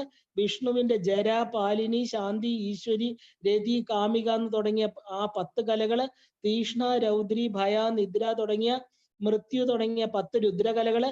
ഈശ്വരന്റെ പീത, ശ്വേത, അരുണ, സീത എന്ന 4 കലകള്. ഈ നിവർത്തി, പ്രതിഷ്ഠ, വിദ്യ, ശാന്തി, ശുദ്ധിക, ദീപിക, രേചിക, മൂചിക എന്നൊക്കെ പറയുന്ന ആ ഒരു എന്താ പറയാ ആപ്യായനി, വ്യാപിനി, വ്യോമരൂപിക ഈ 16 കലകള് സദാശിവ കലകള്. അങ്ങനെ ഈ അർഘ്യപാത്രം എന്ന് പറയുന്ന 5 പാത്രങ്ങളിലും ഈ കലകളെല്ലാം പൂർണ്ണ രൂപത്തില് അവര് സഞ്ചരിച്ചുകൊണ്ടേയിരിക്കുക. കാരണം കലശപൂജയില് നമ്മൾ ന്യാസം കൊണ്ട് ഈ കലകളെ എല്ലാം ആവാഹിക്കാറുണ്ട്. അപ്പൊ ഈ ബ്രഹ്മകലയിൽ ബുദ്ധിക്ക് പകരം വൃത്തി എന്നൊക്കെ നമ്മൾ പറയാറുണ്ട്. ഈ കലകളില്ലാതെ പ്രപഞ്ചം ഇല്ല. അതാണ് ഇതിന്റെ മൂല കാരണമായിട്ടിരിക്കുന്നത്. അപ്പൊ ജഗത്തില് സൃഷ്ടിയില് ബിന്ദു തത്വത്തിൽ നിന്ന് ഉളവായിട്ടുള്ള വർണ്ണങ്ങളാണ് ശരിക്കും പറഞ്ഞ കലയുടെ ഉത്ഭവം എന്ന് തന്ത്രശാസ്ത്രം പറയുന്നുണ്ട്. ഈ കലകളെയെല്ലാം സ്വരങ്ങൾ ചേർന്ന ചന്ദ്രമണ്ഡലമായിട്ട്, സ്പർശവർണ്ണങ്ങള് അതായത് യുഗ്മമായിട്ട് ചേർന്ന സൗരമണ്ഡലം, യകാരാദി ചന്ദ്രമണ്ഡലം വേർതിരിക്കുന്ന ഈ പ്രപഞ്ചസാര തന്ത്രത്തിൽ അത് വളരെ വ്യക്തമായിട്ട് പറയുന്നുണ്ട്. നമ്മൾ പൂജാവിധികളില് ശംഖില് വെള്ളം നിറയ്ക്കുമ്പോൾ ശംഖുകാലിന് അഗ്നിമണ്ഡലം, അത് കഴിഞ്ഞിട്ട് സൗരമണ്ഡലമായിട്ട് ശംഖിനെ കാണും. ശംഖിലുള്ള ജലത്തെ ചന്ദ്രമണ്ഡലമായിട്ട് കാണും. ഈ 3 ഖണ്ഡങ്ങൾ നമ്മുടെ ശരീരത്തിലുമുണ്ട്, പ്രപഞ്ചത്തിലുമുണ്ട്. ഈ 3 മണ്ഡലങ്ങൾ എന്ന് പറയുന്നത് ദേവിക്ക് അർഘ്യം കൊടുക്കുക, അതായത് സൃഷ്ടി, സ്ഥിതി, സംഹാരം, തിരോധാനം, അനുഗ്രഹ പ്രവർത്തികൾ നടത്തുന്ന അകാരാദികളായിരിക്കുന്ന വിഷ്ണുവാദി കലകള് അതിൽ സഞ്ചരിക്കുന്നതായിട്ടും ഈ സന്ദർഭത്തിൽ നമ്മൾ സ്മരിച്ചോളണം. കാരണം സൃഷ്ടി എന്ന് പറയുന്നതിനാണ് കലകള്. ഈ കലകളില്ലെങ്കിൽ സൃഷ്ടിയില്ല. ഈ സൃഷ്ടിയാതി ഇരിക്കുന്ന 5 കൃത്യങ്ങളും പ്രപഞ്ചത്തിൽ നിന്ന് അന്യമല്ല. ഈ ശ്രീചക്രത്തിൽ ഇരിക്കുന്ന ദേവിമാരുടെ, ലളിതാംബികയുടെ ആനന്ദാവസ്ഥയാണ് ഇതിൽ നിന്ന് നമുക്ക് മനസ്സിലാക്കേണ്ടത്. അപ്പൊ അതുകൊണ്ടാണ് ഈ അർഘ്യാമൃതം കുടിച്ച് മത്തരായിട്ടിരിക്കുന്നു എന്ന് പറയുന്നത്. കാരണം സൃഷ്ടിയില് ഈ 36 കലകള്, 36 നമ്മൾ കാണുന്ന തത്വങ്ങള്, കലകൾ ഇത്രയും ഈ പറയുന്ന 5 എന്താ പറയാ, ബ്രഹ്മ, വിഷ്ണു, മഹേശ്വര, രുദ്ര, സദാശിവ കലകളെല്ലാം തന്നെ വേണം സൃഷ്ടിക്ക്. അപ്പൊ ഈ അർഘ്യപാത്രങ്ങളെ നമ്മൾ നമസ്കരിക്കണം. ചിന്താമണി ഗ്രഹത്തിന്റെ 3 ദിക്കുകളായിട്ട് വർത്തിക്കുന്ന ഈ അർഘ്യപാത്രങ്ങൾ നമുക്ക് ദീർഘായുസ്, നമ്മുടെ ബുദ്ധിയെ പ്രചോദിപ്പിക്കട്ടെ, അറിവുണ്ടാക്കട്ടെ, അജ്ഞാനം അകറ്റട്ടെ. എന്നാലേ നമുക്ക് ഇനി അടുത്തോട്ട് പോയി കാണാൻ പറ്റുള്ളൂ ദേവിയെ. അപ്പൊ ഈ അർഘ്യപാത്രങ്ങളെ നമസ്കരിച്ചുകൊണ്ട് യമൻ, വരുണൻ, കുബേരൻ, ദേവേന്ദ്രൻ എന്നിവയുടെ ദിക്കുകള്, അവിടെയാണ് ഈ പറഞ്ഞ അർഘ്യപാത്രങ്ങൾ ഇരിക്കുന്നത്. ഇവിടെ ചിന്താമണി ഗ്രഹത്തിന്റെ തെക്ക്, പടിഞ്ഞാറ്, വടക്ക്, കിഴക്ക് ഈ ഭാഗങ്ങളിലാണ് അർഘ്യപാത്രങ്ങൾ വെച്ചിരിക്കുന്നത്. അവിടെയാണ് നമ്മൾ ധ്യാനിക്കേണ്ടത് ഈ അർഘ്യപാത്രങ്ങളെ. ഈ അർഘ്യപാത്രങ്ങളെ സ്മരിച്ചാല് ആയുസ്സാണ് ഫലം.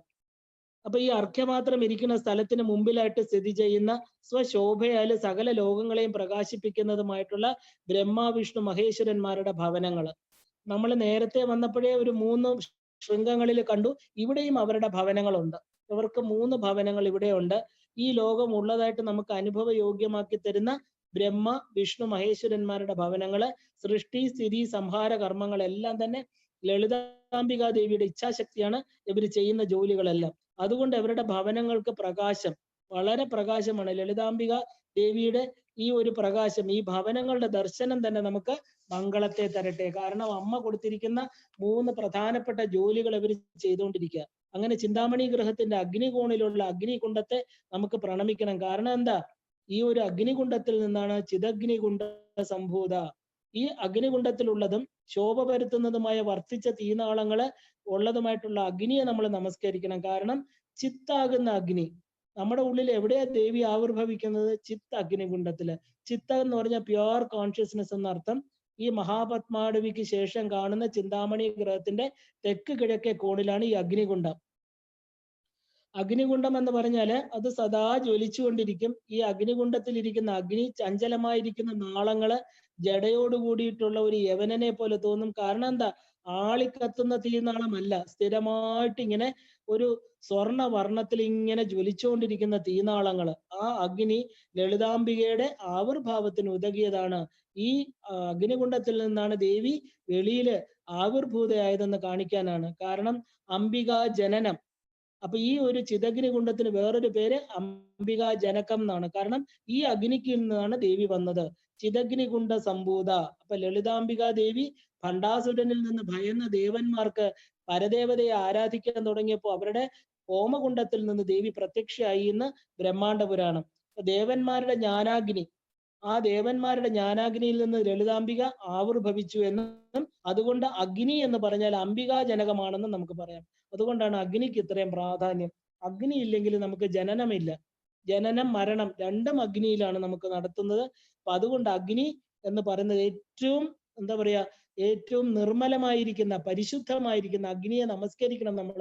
കാരണം അമ്മയുടെ ആവിർഭൂതം, അമ്മ എവിടെ നിന്നാണ് ഉണ്ടാകുന്നതെന്ന് ചോദിച്ചാല് ഈ അഗ്നിയിൽ നിന്ന്, ശുദ്ധമായിരിക്കുന്ന ജ്ഞാനാഗ്നി, അതിൽ നിന്നാണ് അമ്മ ആവിർഭവിക്കുന്നത്. അപ്പൊ വ്യഷ്ടിയായിരിക്കുന്ന മനുഷ്യദേഹത്തെയും സമഷ്ടിയായിരിക്കുന്ന പ്രപഞ്ചത്തെയും മൂലാധാര ചക്രം മുതൽ സ്വാധിഷ്ഠാന ചക്രം വരെ അഗ്നികണ്ഠം എന്നാ പറയുക. അപ്പൊ മണിപൂരക ചക്രം മുതൽ അനാഹത ചക്രം വരെ സൗരഖണ്ഡം, വിശുദ്ധി ചക്രം മുതൽ ആജ്ഞാചക്രം വരെ ചന്ദ്രഖണ്ഡം. അങ്ങനെ 3 ഖണ്ഡങ്ങളായിട്ടാണ്. അതുകൊണ്ടാണ് ത്രികൂടാന്തര സ്ഥിത എന്ന് പറയുന്നത്. 3 കൂടങ്ങള്. ആ 3 കൂടങ്ങൾ ഏതാണ്? ഈ 3 മണ്ഡലങ്ങളാണ്. അപ്പൊ ഇതിനകത്ത് അഗ്നികണ്ഠത്തിന്റെ ജോലി എന്താ? സൃഷ്ടി നടത്തുക. അപ്പൊ ഇതിനാരാണ് സൃഷ്ടികർത്തി? ബ്രഹ്മരൂപ. ഇവിടെ ഇരിക്കുന്ന ആരാ? ബ്രഹ്മാവ്. ആ അഗ്നിമണ്ഡലത്തിന്റെ മൂലാധാര ചക്രത്തിൽ കുണ്ടലിനി രൂപത്തിലാണ് പരാശക്തി ഉണരുന്നത്. ഈ പരാശക്തിയാണ് നമ്മൾ ലളിതാംബിക എന്ന് പറയുന്നത്. അപ്പൊ ഈ ലളിതാംബികയുടെ ആവിർഭാവം എവിടെയാ? അഗ്നികണ്ഠത്തില്. അപ്പൊ അതുകൊണ്ടാണ് നമ്മൾ ചിദഗ്നികുണ്ഠ സംഭൂത എന്ന് അമ്മയെ പറയുന്നത്. ഈ മൂലാധാരത്തിലിരിക്കുന്ന അഗ്നി, അവിടെയാണ് ഈ കുണ്ടലിനി രൂപമായിട്ട് ആ ഒരു എന്താ പറയാ സർപ്പിണി രൂപത്തിൽ ദേവി മയങ്ങിക്കിടക്കുക അവിടെ. അപ്പൊ ഈ അഗ്നികണ്ഠം എന്ന് പറയുന്നത് വളരെ വളരെ പ്രധാനമാണ്. അതുകൊണ്ടാണ് സഹസ്രനാമത്തിൽ നമ്മള് മൂലാധാരൈക നിലയ, മൂലാധാരാംബുജാരൂഢ, ബ്രഹ്മഗ്രന്ഥി വിഭേദിനി ഈ നാമങ്ങളെല്ലാം പറയുന്നത്. കാരണം ഇതിനെ ഉണർത്തണം. അത് ഈ അഗ്നികുണ്ഡത്തിൽ സദാ ജ്വലിച്ചുകൊണ്ടിരിക്കുന്ന ചിദഗ്നി, ആ ചിദഗ്നി ലളിത ഉപാഖ്യാനത്തിൽ പറയുന്ന പോലെ നമ്മൾ എപ്പോഴും സ്മരിക്കണം. എന്നാലേ നമ്മുടെ ദുരിത നിവാരണം, നമ്മുടെ ദുരിതങ്ങൾ എന്താ, ഈ അഗ്നി നമുക്ക് അറിയില്ല, നമ്മുടെ ഉള്ളിലാണ്, ഈ അഗ്നി പുറത്താണെന്നാണ് നമ്മുടെ വിചാരം. പക്ഷെ നമ്മുടെ ചിത്താകുന്ന അഗ്നി, നമ്മുടെ മൂലസ്വരൂപമായിരിക്കുന്ന മൂലപ്രകൃതിയുടെ വ്യക്താവ്യക്ത സ്വരൂപിണി അമ്മ ഇരിക്കുന്നത് ഈ മൂലാധാരത്തിൽ അഗ്നിമണ്ഡലത്തിലായിരിക്കുന്നത്. അപ്പൊ നമ്മൾ ഈ അഗ്നിയെ സ്മരിച്ചുകൊണ്ട് ചിന്താമണി ഗ്രഹത്തിന്റെ തെക്ക് പടിഞ്ഞാറെ കോണില് സ്ഥിതി ചെയ്യുന്ന ചിന്താമണി രത്നങ്ങൾ കൊണ്ട് അത്യധികം ശോഭിക്കുന്ന ഒരു രഥമുണ്ട്. നമുക്കതിനെ നോക്കാം. ആ രഥം എന്താണ്? 9 മണ്ഡലങ്ങള്, 9 സന്ധി സ്ഥലങ്ങളില് സമൃദ്ധി, 6 യോജന ഉയരം, ദിവ്യമായിട്ടിരിക്കുന്ന ചക്രം, യുദ്ധരഥത്തെ നമുക്ക് കാണാം. യുദ്ധം ആരുമായിട്ട് യുദ്ധം? അമ്മ ആരുമായിട്ടാ യുദ്ധം ചെയ്യാൻ പോകുന്നത്? ശത്രുക്കളുമായിട്ട്. ആരാ നമ്മുടെ ശത്രുക്കള്? ദേവന്മാരെ, അവരുടെ കർമ്മങ്ങൾ ചെയ്യാൻ സമ്മതിക്കാത്ത അസുരന്മാരെ. അപ്പൊ നമ്മുടെ ഉള്ളിലുള്ള ആസുരിക ഭാവങ്ങളെ ഇല്ലാതാക്കുന്ന ദേവന്മാർക്ക് കൂട്ടായിട്ട് അമ്മ ആവിർഭൂതയായി എന്നർത്ഥം. അപ്പൊ ഈ ദിവ്യമായിട്ടുള്ള ചക്രം, ആ യുദ്ധരഥം, ആ ചിന്താമണി ഗൃഹത്തിന്റെ അസുര ദിക്കില് ദിവ്യമായിട്ടുള്ള യുദ്ധത്തിന് വേണ്ടി റെഡിയായി നിൽക്കുക. ആ രഥം അവിടെ സ്ഥിതി ചെയ്തിരിക്കുകയാണ്. അത് നിര്യതി കോടില്, അതായത് അസുരൻ, നമുക്കറിയാം നിര്യതി എന്ന് പറയുന്ന അസുരനാണ് ഈ ദിക്ക് പാലിച്ചുകൊണ്ടിരിക്കുന്നത്. ആ ദിക്കിനെ നിര്യതി കോണെന്നാണ് പറയണത്. അത് തെക്ക് പടിഞ്ഞാറേ കോണാണ്. അവിടെ ഒരു പത്മാടവി ഉള്ളതായിട്ട് ലളിത ഉപാഖ്യാനം പറയുന്നുണ്ട്. എന്തായാലും അവിടെ 100 യോജന വരുമെന്ന് പറയുന്നു. ആ ഒരു രഥം 4 യോജന ഉയരം, 10 യോജന എന്നൊക്കെ ലളിതോപാഖ്യാനം പറയുന്നുണ്ട്. ഈ രഥത്തിന്റെ നിർമ്മാണം എല്ലാ രത്നങ്ങളും ഉപയോഗിച്ചിട്ട്. കാരണം ഈ പ്രപഞ്ചത്തിലും പ്രപഞ്ചാതീതമായിരിക്കുന്ന എല്ലായിടത്തും എന്തൊക്കെയുണ്ടോ അമൂല്യമായിട്ടിരിക്കുന്ന രത്നങ്ങൾ, അതെല്ലാം ഉപയോഗിച്ചിട്ട്, ഈ ചിന്താമണി രത്നങ്ങൾ മാത്രമല്ല, അത്രയ്ക്ക് എന്താ പറയാ മഹത്തരമായിട്ടിരിക്കുന്ന ആ ഒരു രത്നങ്ങളെ കൊണ്ട് നിർമ്മിച്ച രഥമാണ് അവിടെ ഇരിക്കുന്നത്. ഇതിന് 9 പർവ്വങ്ങളുണ്ട്. അതായത് പർവ്വം എന്ന് പറഞ്ഞാൽ 9 തട്ടുകള്, 9 തട്ടുകളുള്ള രഥം. അതിന് 9 ഗ്രന്ഥികൾ എന്ന് പറയുന്നു, 9 സന്ധികള് എന്ന് അർത്ഥമാക്കണം. ശ്രീചക്രത്തെ നമ്മൾ പൂർത്തീകരിക്കാൻ ആവശ്യമായിട്ടുള്ള 9 ത്രികോണങ്ങള്, എന്ത് വേണമെങ്കിലും പറയാം. രാജരാജേശ്വരി ആയിരിക്കുന്ന ലളിതാംബികയുടെ ആയോധന രഥം, അതിന് 9 നിലകളാണെന്ന് മനസ്സിലാക്കണം. കാരണം ഈ ആയോധന രഥത്തെ കുറിക്കുന്ന എന്താ? പരദേവതയായിരിക്കുന്ന ലളിതാംബിക ഈ രഥത്തെ തനിക്ക് ഏറ്റവും ഇഷ്ടപ്പെട്ട സ്ഥലം എവിടെയെന്ന് ചോദിച്ചാൽ ഈ ചക്രരാജനാണ്. ഈ ചക്രത്തിലിരിക്കാനാണ് അമ്മയ്ക്ക് ഇഷ്ടം. ഈ സഹസ്രരാജ്യത്തില് നമ്മൾ ഈ രഥത്തിനെ ചക്രരാജൻ എന്നാ വിളിക്കുന്നത്. അപ്പൊ ചക്രങ്ങളിൽ വെച്ച് ശ്രേഷ്ഠം എന്നർത്ഥം. അത് ശ്രീചക്രം. ഈ ശ്രീചക്രത്തില് ഇരിക്കുന്ന രഥം, ഈ ശ്രീചക്രം രഥമായിട്ട് ഉപയോഗിക്കുന്നവൾ. അപ്പൊ ഈ രഥം എന്ന് പറയുന്നത് ഭണ്ഡാസുരന്റെ യുദ്ധത്തില് പല സാഹസിക പ്രവർത്തികൾക്കും ലളിതാംബിക ദേവി ഉപയോഗിക്കുന്നു എന്ന് പറയുന്നുണ്ട്. അപ്പൊ ചിന്താമണി ഗൃഹത്തിന്റെ അഗ്നികോണിൽ സ്ഥിതി ചെയ്യുന്ന സ്വർണ്ണ നിർമ്മിതമായിട്ടുള്ള കൊടിക്കൂറകളോട് കൂടിയ രത്നമയമായിട്ടിരിക്കുന്ന അത്യുച്ച ഭാഗങ്ങളോട് കൂടിയ ലളിതാംബികയുടെ മറ്റൊരു രഥത്തെ കൂടെ നമുക്ക് ധ്യാനിക്കാനുണ്ട്. ചിന്താമണി ഗൃഹത്തിന്റെ അഗ്നികോണില് ലളിതാംബികയുടെ ആവിർഭാവത്തിന് കാരണമായിരിക്കുന്ന ചിദഗ്നികുണ്ഡം, അത് നമ്മൾ കണ്ടു. അവിടെ നിന്ന് ഒരു രഥം, അവിടെ തന്നെ ഒരു രഥം കൂടിയുണ്ട്. ഈ എന്താ പറയാ ലളിത സ്തവരത്നത്തിൽ പറയണു അവിടെ ഒരു രഥം കൂടെ ഉണ്ടെന്ന്. ഏതാണ് ഈ രഥം? സ്വർണ്ണ നിർമ്മിതമായിട്ടുള്ള കൊടിക്കൂറകള്, അതിലൊരു നിര തന്നെയുണ്ട്. ഈ രഥത്തിൽ ഏറ്റവും ഉയരം കൂടിയ ഭാഗങ്ങളെല്ലാം രത്നമയാണ്.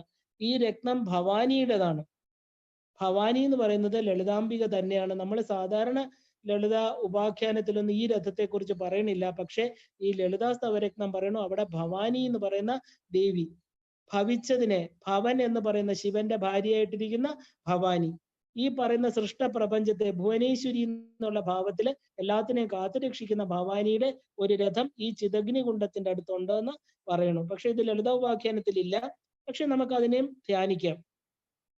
അപ്പൊ ചിന്താമണി ഗ്രഹത്തിന്റെ വായുകോണിൽ സ്ഥിതി ചെയ്യുന്ന വിവിധ പതാകകള്, അതുകൊണ്ട് ശോഭിക്കുന്ന സകലരാലും വന്ദിക്കപ്പെടുന്ന ലളിതാംബികയുടെ മന്ത്രിണിയായിട്ടുള്ള മാതംഗി ദേവിയുടെ ഒരു ശ്രേഷ്ഠമായ രഥം, അതിനെ നമുക്ക് കാണണം. കാരണം എന്താ? ഈ രണ്ട് രഥങ്ങളും ദേവിയുടെ രഥത്തെ എപ്പോഴും അനുഗമിച്ചുകൊണ്ടേയിരിക്കും. ആ ചിന്താമണി ഗൃഹത്തിന്റെ വടക്ക് പടിഞ്ഞാറേ മൂലയില് മറ്റ് ഇരിക്കുന്ന ശ്രേഷ്ഠമായ രഥം, അതായത് ആ ഭവനത്തിന്റെ വടക്ക് പടിഞ്ഞാറ് എന്ന് പറഞ്ഞാൽ ആ ഒരു മൂലയില് ഈ രഥം വച്ചിരിക്കുകയാണ്. ഇതൊരു എന്താ പറയാ, പത്മാടവി എന്ന് പറയുന്ന ആ ഒരു മൂലയ്ക്കാണ് ഈ ഒരു പത്മാടവിയുടെ ഒരു മൂലയ്ക്കാണ് ഈ രഥം ഇരിക്കുന്നത്. അതിനെ നമ്മൾ ഗേയചക്രം എന്നാണ് വിളിക്കുന്നത്. ഗേയചക്രം, പാടി പുകഴ്ത്തുന്ന ചക്രം. ഇത് മന്ത്രിണി ദേവിയുടെ ചക്രമാണ്. ഇവിടെ എന്താ, ഇവിടെ മഹാമന്ത്രിണി എന്നാണ് അർത്ഥം. സജിവേശാനി ദേവിക്ക് ഒരു പേരുണ്ട്, മഹാമന്ത്രിണി. ഇപ്പൊ രാജരാജേശ്വരി ആയിട്ടുള്ള ലളിതാംബികയ്ക്ക് വേണ്ടി മന്ത്രങ്ങളുടെ ആലോചന നടത്തി രാജ്യം ഭരിക്കുന്ന ദേവി. അതുകൊണ്ടാണ് മന്ത്രിണി എന്നുള്ള പേര് വന്നത്. രാജരാജേശ്വരി ആയിരിക്കുന്ന ത്രിപുരസുന്ദരിയുടെ കരിമ്പിന്റെ ആ ഒരു ഇതിൽ നിന്ന് കാർമേഘ വർണ്ണത്തോടു കൂടിയായി ഉണ്ടായിട്ടുള്ളതാണ് ഈ ശ്യാമളാദേവി. ദേവി വളരെ സംഗീത ശാസ്ത്രങ്ങളിലൊക്കെ നിപുണയാണ്, സംഗീത നിപുണ. മതംഗ മഹർഷിയുടെ മകള്, അതുകൊണ്ടാണ് സംഗീത മാതങ്കി എന്നൊക്കെ പറയുന്നത്. ദേവി സജിവേശാനിയാണ്, അതായത് മഹാമന്ത്രിണിയാണ്. ഈ സഹസ്രനാമത്തിൽ നമ്മൾ ക്ഷേമവർത്തവിന് നമുക്ക് ക്ഷേമം ഉണ്ടാവാൻ ഈ ദേവിയുടെ 16 നാമങ്ങൾ സ്ഥിരം പറയാറുണ്ട്. അതിലാണ് സജിവേശാനി എന്ന് പറയുന്നത്. സജീവ, ഈശാനി രണ്ടായിട്ട് പിരിക്കണം. കാരണം മന്ത്രിണി ദേവിയുടെ വായുകോണിലുള്ള ഈ രഥത്തെ ഗേയചക്രം എന്നാണ് വിളിക്കുന്നത്. എന്നാൽ ലളിതാദേവിയുടെ സഹസ്രനാമത്തില് ഈ ഗേയ ശബ്ദം കൊണ്ട് സംഗീതാത്മകമായിട്ടുള്ള ചക്രങ്ങളുള്ള രഥം എന്നാണ് അർത്ഥം. ഇപ്പൊ ലളിതാദേവിക്ക് വേണ്ടി ഈ രഥത്തിൽ കയറി യുദ്ധം ചെയ്തുകൊണ്ട് ദേവിയെ സേവിക്കുന്ന ഈ മന്ത്രിണി, ഈ ദേവി എന്താ, എല്ലാ യുദ്ധങ്ങളും വിജയത്തിലേക്ക് മാത്രമേ നയിക്കുള്ളൂ, അതിന് ഉതകിയ രഥമാണിത്. അപ്പൊ ഈ വൈജയന്തി എന്ന് പറയുന്ന പദം ഇവിടെ നമുക്ക് ഉപയോഗിക്കാം. കാരണം ഇതില് വിജയം മാത്രം, ഈ തേരിൽ സഞ്ചരിക്കുന്നവർക്ക് വിജയത്തെ മാത്രം നേടിത്തരുന്ന രഥമാണ്. അതുകൊണ്ടാണ് വൈജയന്തി എന്ന് ഇതിന്റെ പതാകയുടെ പേര് വൈജയന്തി എന്നാ. അങ്ങനെ വിജയത്തിലേക്കുള്ള പതാകയാണ്. അതിൽ ആ ഒരു നിര തന്നെ ഉണ്ട് പതാകകളുടെ. ഈ ചക്രരഥത്തിൽ നമുക്ക് കാണാം. ഈ ഒരു ചക്രരഥത്തെ സ്മരിച്ചാൽ നമുക്ക് ക്ഷേമം, വിജയം ഇതെല്ലാം കിട്ടുന്ന പറയുന്നത്. അപ്പൊ ഈ ചിന്താമണി ഗൃഹത്തിന്റെ വടക്ക് കിഴക്കേ മൂലയിലുള്ള രഥത്തെ പറ്റിയാണ് നമ്മൾ പറയുന്നത്. രുദ്രന്റെ ദിക്കില് എന്താണ് ഇവിടെ പറയുന്നത്? 11 രുദ്രന്മാരിൽ ഒരാളാണ് ഈശാനൻ, നമുക്കറിയാം. അതുകൊണ്ട് ഈശാന കോണിൽ അർത്ഥമുണ്ട്. കോണെന്ന് അർത്ഥം കിട്ടിയിട്ടുണ്ട്. ഇവിടെ ക്രോഡ എന്ന് പറഞ്ഞാല് പന്നി എന്ന, ആസ്യം എന്ന മുഖം എന്നൊക്കെ ഉണ്ട്. അപ്പൊ പന്നിയുടെ മുഖമുള്ള ഒരു ദേവി, ആ ദേവിയുടെ രഥമാണ് ഇപ്പൊ അവിടെ കാണുന്നത്. എല്ലാവരും അവരവരുടെ രഥങ്ങൾ സൂക്ഷിച്ചു വെച്ച, യുദ്ധം ആവശ്യം വരുമ്പോൾ മാത്രമേ അവര് രഥത്തിൽ കയറാറുള്ളൂ. ഈ ഒരു കിരിചക്രം, ഈ ഒരു രഥത്തിന്റെ പേരാണ് കിരിചക്രം, പന്നികൾ വലിക്കുന്ന രഥം എന്നർത്ഥം. അപ്പൊ ഈ ദേവി ആരാണ്? പന്നിയുടെ പര്യായമായിരിക്കുന്ന സാക്ഷാൽ വാരാഹി ദേവിയുടെ രഥമാണ് ഈ രഥം എന്ന് നമുക്ക് കാണാം. അതിൽ പ്രതികൂലമായിട്ടുള്ള എന്തിനെ പിളർത്താൻ കഴിവുള്ളത്. പന്നി എന്ന് പറഞ്ഞാൽ എന്താ? തന്റെ തേറ്റ കൊണ്ട് എത്രയും ഗ്രോസ് ആയിരിക്കുന്ന ഭൂമിയെ തുളച്ച് അകത്തു പോകാൻ കഴിവുള്ളതാണ് പന്നി. അപ്പൊ എന്ത് പ്രശ്നങ്ങളും എന്ത് വിപത്തുകളുണ്ടെങ്കിലും എല്ലാത്തിനെയും നമുക്ക് ഇല്ലാതാക്കാൻ കഴിവുള്ള, അതുകൊണ്ടാണ് ദണ്ഡനായികി എന്നൊക്കെ പറയുന്നത്. ദണ്ഡിക്കാൻ കഴിവുള്ള, എന്ത് പ്രതികൂലമായ സാഹചര്യത്തിനും എതിർത്ത് മാറ്റാനുള്ള കഴിവുള്ള വാരാഹി ദേവിയുടെ, അതായത് ലളിതാദേവിയുടെ ബാണങ്ങളിൽ നിന്ന്. ശ്യാമാദേവി എന്തിൽ നിന്നാ ഉണ്ടായത്? കരിമ്പ് വില്ലിൽ നിന്ന്. ഈ വാരാഹി ദേവി പഞ്ചതന്മാത്ര സായക, അമ്മയുടെ കയ്യിലിരിക്കുന്ന കരിമ്പ് വില്ല് മനസ്സാണെങ്കിൽ ഇത് പഞ്ചതന്മാത്രകളാകുന്ന 5 അമ്പുകൾ കൊണ്ട് അതിൽ നിന്നുണ്ടായ ദേവിയാണ് വാരാഹി ദേവി. അപ്പൊ ഈ വാരാഹി ദേവി എന്ന് പറയുന്ന ദേവി ഇരിക്കുന്ന ചക്രത്തിന്റെ പേരാണ് കിരിചക്രം. അപ്പൊ ഈ ബാണങ്ങളിൽ നിന്ന് അവതരിച്ച എന്താ പറയാ, ആ ഒരു ദണ്ഡ് പിടിച്ചുകൊണ്ട് ദണ്ഡനാഥയായിട്ട് ഈ വാരാഹി ദേവി എല്ലായ്പ്പോഴും ലളിതാദേവിയുടെ ആജ്ഞ പരിപാലിക്കാൻ ജാഗരൂപയായിട്ട് സേനാനായികയായിട്ട് ഇവിടെ ഉണ്ടാവും. എപ്പോഴും നമ്മൾ ചിന്താമണി ഗൃഹത്തിൽ ചെന്നാൽ ഇവർ രണ്ടുപേരും അതിനകത്ത് ഉണ്ടായിരിക്കും. അതിനകത്ത് കിരിചക്ര രഥത്തിൽ ഇരുന്ന് ലളിതാദേവിയെ ആ ഒരു സേവിക്കുന്നവളാണ് ഈ വാരാഹി ദേവി. അതുകൊണ്ട് ഈ ദേവിയെ എന്താ, എന്ത് പ്രശ്നമുള്ളവരും ദേവിയെ സമീപിച്ചാല് അനുകൂല പരിതസ്ഥിതി, എന്ത് പ്രശ്നങ്ങൾ ഉണ്ടാവട്ടെ വാരാഹി ദേവിയുടെ മുമ്പിൽ കൊണ്ടുവയ്ക്കുക. അമ്മ എത്ര പ്രതികൂല സാഹചര്യങ്ങളെ മാറ്റി അത് അനുകൂല സാഹചര്യങ്ങളാക്കി നമുക്ക് തരും. അതാണ്. അപ്പൊ ചിന്താമണി ഗൃഹത്തിന് ചുറ്റും 4 ദിക്കുകൾ നമ്മൾ കണ്ടു. അതിനകത്തിരിക്കുന്ന മന്ത്രസ്വരൂപത്തോടു കൂടിയ പ്രകാശ പ്രഭാവലയ രൂപത്തോടു കൂടിയ സകല ദേവതമാരും നമ്മളെ രക്ഷിക്കട്ടെ. ചിന്താമണി ഗൃഹത്തിന് ചുറ്റിനും മഹാപത്മാടവിയിലെ അഗ്നികോണ് മുതൽ പടിഞ്ഞാറ് നിര്യതി കോൺ വരെ 9 ദേവതമാര്, ഓങ്കാര മന്ദിരം ഇതെല്ലാം ഉണ്ട്. അതുപോലെ നിര്യതി കോണിൽ നിന്ന് ആരംഭിച്ച് വടക്കോട്ട് വായുകോൺ വരെ 13 ദേവതമാരുണ്ട്. 51 അക്ഷരങ്ങളുള്ള ദേവതകളുടെ മന്ദിരമുണ്ട് ഇവിടെ. ഇവിടെ ചിന്താമണി ഗൃഹത്തിന്റെ പടിഞ്ഞാറേ നടയിൽ വടക്കോട്ട് 4 ദേവിമാരുണ്ട്, അവിടെ ഉണ്ട്.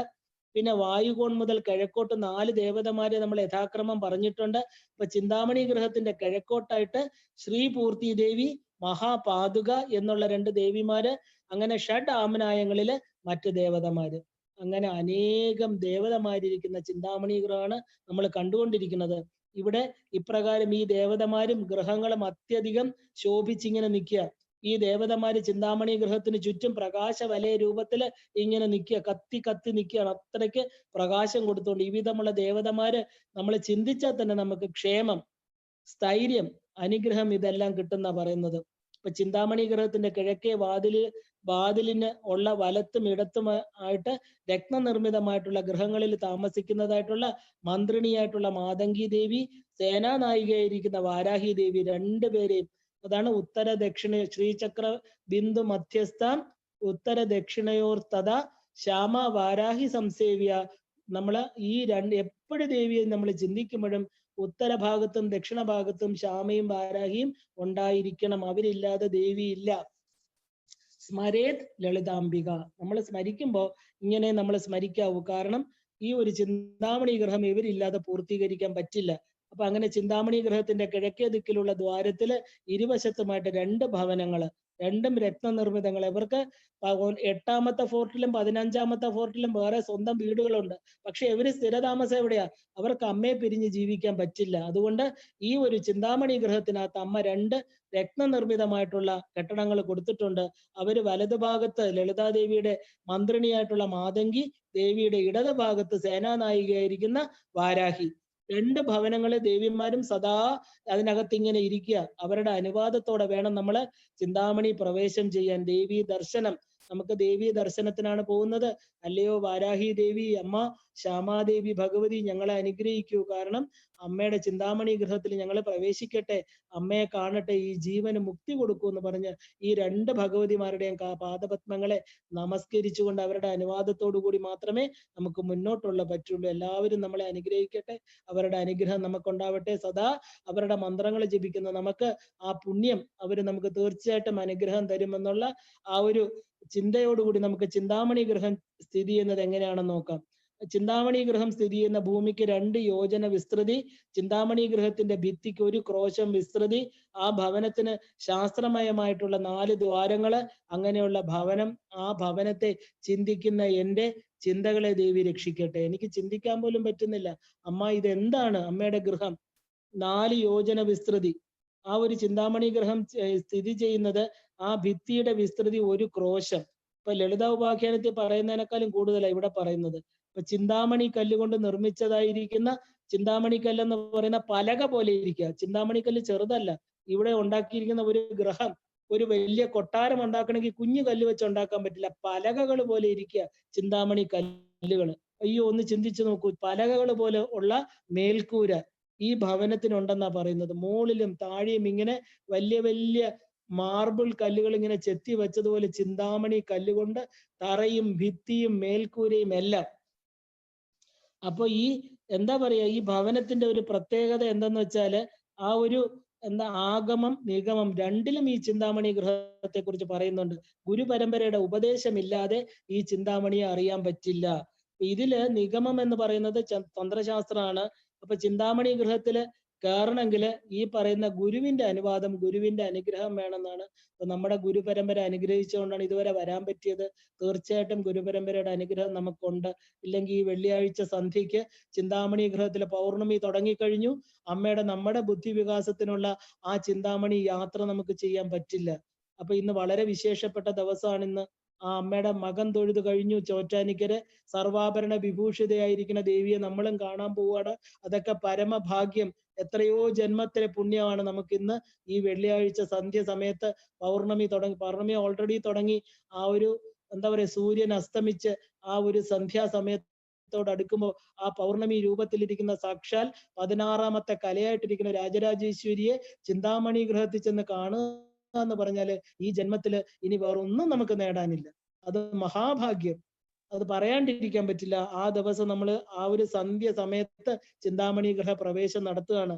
അപ്പോ ഈ ചിന്താമണി എന്ന് പറയുന്ന തന്ത്രശാസ്ത്ര ഗ്രന്ഥങ്ങളിലെല്ലാം പറയുന്ന ചിന്താമണിയെ ഗുരുവിന്റെ അനുഗ്രഹത്തോടു കൂടിയാണ് നമ്മൾ കാണുന്നത്. അപ്പൊ 4 ദ്വാരങ്ങള്, ആഗമ നിഗമ സ്വരൂപമായിരിക്കുന്ന ഗുരുപദേശം, ഈ രണ്ടും ഗുരുപദേശമില്ലാതെ നമുക്ക് കാണാൻ പറ്റില്ല. അപ്പൊ ഈ ശ്രീചക്രം എന്നാല്, ശ്രീചക്രത്തെ അറിയണമെങ്കിൽ ഗുരു വേണം എന്നാ പറയണത്. കാരണം ഒരാൾക്ക് ഒരു ജീവന് സ്വന്തമായിട്ട് പോയി പറ്റാത്ത സ്ഥലമാണിത്. അപ്പൊ ഈ ഒരു ചിന്താമണി ഗൃഹത്തിലേക്ക് പ്രവേശിക്കുന്നതിന് ഗുരു ഉപദേശം, തന്ത്രശാസ്ത്രത്തിന്റെ അനുഗ്രഹം, തന്ത്രശാസ്ത്ര ജ്ഞാനം ഇതെല്ലാം വേണം. ഈ ഒരു ചിന്താമണി ഗൃഹത്തെ ചിന്തിക്കുമ്പോൾ ശാസ്ത്രജ്ഞാനമാണ് സ്തുതിഫലം കിട്ടുന്നത്. അപ്പൊ നമുക്ക് ഈ ശാസ്ത്രത്തെ അറിയണം, ശാസ്ത്രവാക്കുകളിൽ വിശ്വസിക്കണം, ഗുരുവാക്കിനെ വിശ്വസിക്കണം. എന്നാലേ ചിന്താമണി ഗൃഹത്തിലിരിക്കുന്ന ആ പരമേശ്വരിയെ നമുക്ക് കാണാൻ പറ്റുള്ളൂ.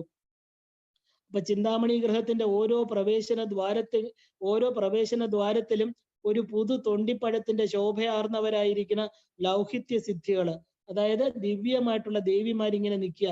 അവര് നമുക്ക് കീർത്തി തരും. അവരെ കണ്ടാൽ തന്നെ നമ്മള് കീർത്തിയുള്ളവരായിരിക്കും, കീർത്തിക്കപ്പെടും. എന്നാൽ എന്താ, ഈ പറഞ്ഞ പോലെ ആ ഒരു ഭഗവതി, ഈ ദേവിമാരെ കണ്ടാൽ പോലും നമുക്ക് പ്രസിദ്ധി ഉണ്ടാവും. എന്താ ഈ പ്രസിദ്ധി എന്ന് പറയുന്നത്? നമ്മൾ പറയുന്ന പോലെ മനുഷ്യരുടെ ഇടയിലുള്ള പ്രസിദ്ധിയാണോ? അല്ല, സിദ്ധികൾ കൈവരും. പ്രസിദ്ധ എന്ന് പറഞ്ഞാല് ശരിക്കും സിദ്ധികളുള്ളവരെന്ന അർത്ഥം ഈ ഒരു തന്ത്രശാസ്ത്ര ഗ്രന്ഥത്തിൽ വരുമ്പോ. ഈ ദേവികള് പ്രസിദ്ധരായിട്ട് അവിടെ നിൽക്കുക. കാരണം എന്താ, അവർക്ക് ദേവി കൊടുക്കുന്ന അനുഗ്രഹമാണ്. മഹാസിദ്ധി ദേവതമാരാ ഇവിടെ നിൽക്കുന്നത്. അപ്പൊ ലളിതാദേവിയുടെ തേജസ്സുകളാണ് ഈ ദേവിമാര്. ദേവിയുടെ ദേഹത്തിൽ നിന്ന് പുറപ്പെടുന്ന ആ ചുവന്ന കാന്തി ഘനീഭവിക്കുമ്പോൾ ആവിർഭവിക്കുന്ന ഈ ഓരോ ദേവിമാര്, അവരോരോ സിദ്ധികളാണ്. ദേവിയുടെ ശരീരകാന്തി ഘനീഭവിച്ചവരാണ്. ഈ ലളിതാദേവിയുടെ നിറം തന്നെയാണ് ഈ ദേവിമാർക്ക്, അതായത് ചുവപ്പ് നിറം. അതാണ് ഇവിടെ ലൗഹിത്യ സിദ്ധികൾ. ലൗഹിത്യം എന്ന് പറഞ്ഞാല് ചുവപ്പ് നിറം, പ്രകാശ വിമർശം. പ്രപഞ്ചം ഉണ്ടാകുന്നത് ഈ പറയുന്ന ചുവപ്പ് നിറവും വെളുപ്പ് നിറവും കൂടെ ചേരുമ്പോഴാണ്. അതുകൊണ്ടാണ് പ്രകാശ വിമർശം എന്ന് പറയുന്നത്. അപ്പൊ ഈ ലൗഹിത്യം എന്ന് പറഞ്ഞാൽ കടും ചുവപ്പ് നിറം എന്നർത്ഥം. അപ്പൊ ഈ ദേവിമാരെല്ലാം ലളിതാദേവിയുടെ ആ ഒരു കാന്തി ഘനീഭവിച്ചുണ്ടായതാണ്. അതാണ് പിണ്ഡീഭൂത്വ എന്ന് പറയുന്നത്. ഈ പിണ്ഡ ശരീരം, നമ്മളെല്ലാവരും തന്നെ ആ ദേവിയുടെ ആ ഒരു പിണ്ഡാണ്ടമാണ്, ബ്രഹ്മാണ്ടത്തിന്റെ ആ ഒരു എന്താ പറയാ പ്രതിഫലനം. അപ്പൊ അതുപോലെ ഈ ദേവിമാര് ഈ ദേവീ ശരീരത്തിന്റെ എന്താ പറയാ ഒരു പ്രതിഫലനം പോലെ ഇങ്ങനെ നിൽക്കുക. ഇവര് 4 ദ്വാരങ്ങളിലും.